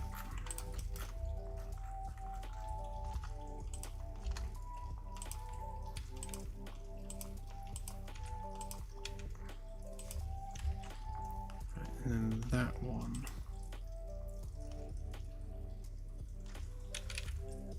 That one might cause us some grief, but let's try and see.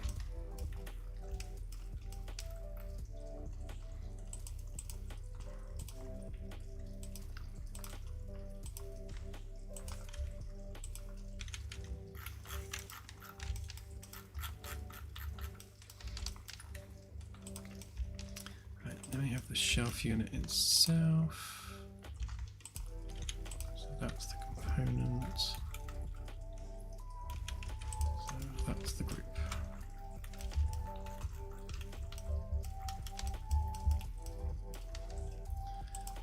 We have to do this with every single one, otherwise the world origin will be in the wrong place and they won't snap smoothly to their sockets.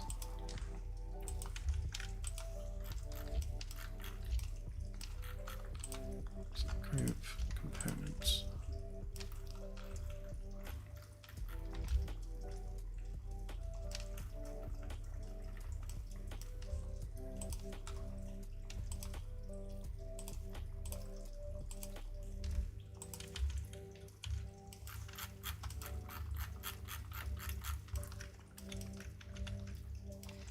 Oh, see you, Delta. Have a good one. And congrats on your truck working again. That is great news.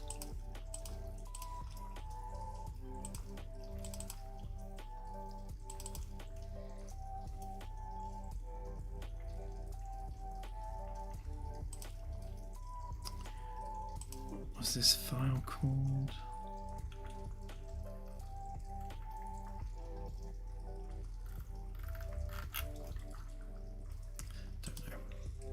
I'll make a new one. If I can find it, there it is.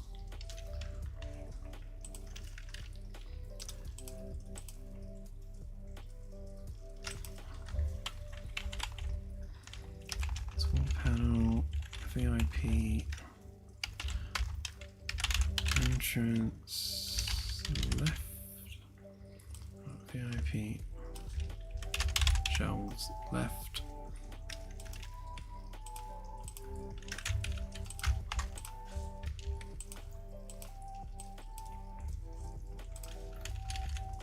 Hang on a minute.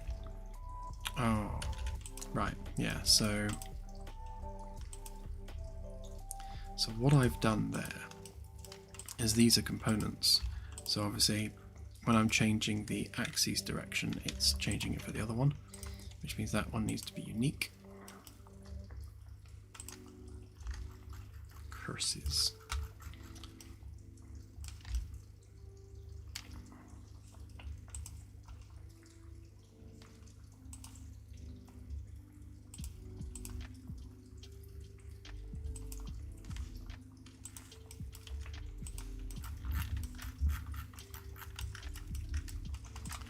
Right, so that should now export in the right place. So VIP shelves left and VIP shelves right. Sadly we can't just mirror the mesh because it's at an angle. And then that one would be VIP shelves, just shelves.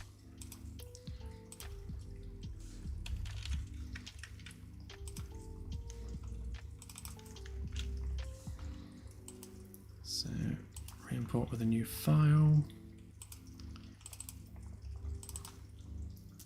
Shelves left.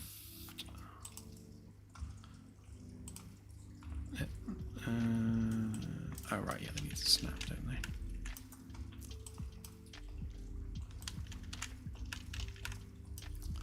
Right, and that one. Import with a new file. Right. And snap.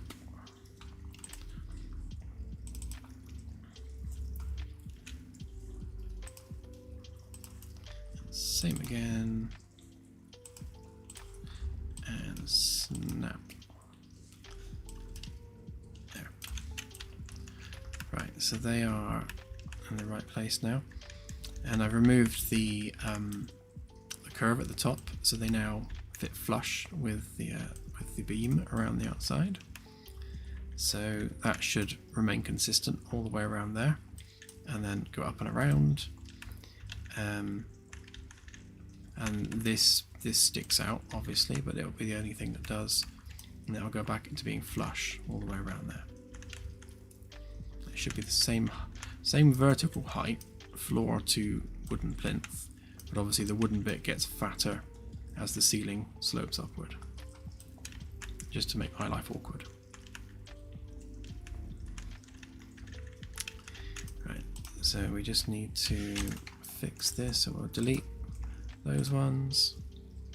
Oh, thank you, Max. You're awesome as always.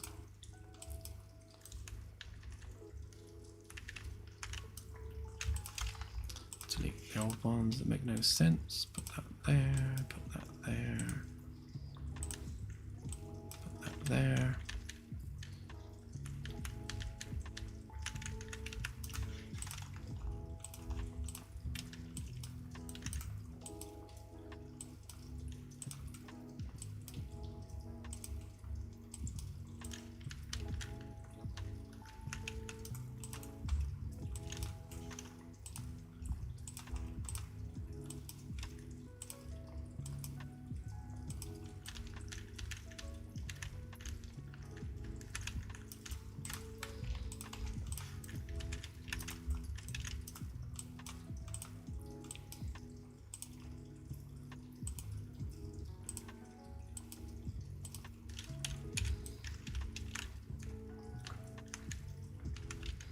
Okay, that should be all of them, I think.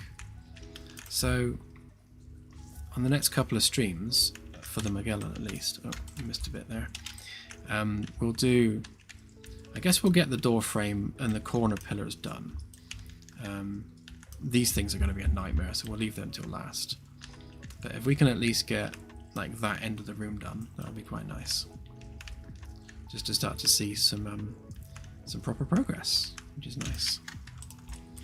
Just get rid of all these little bits of geometry which no longer actually line up to anything.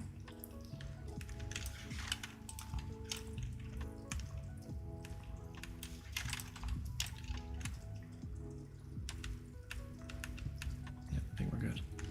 And this should all still be, well, apart from that, apart from the one that isn't, they should all be still on the shelves where we want them to be.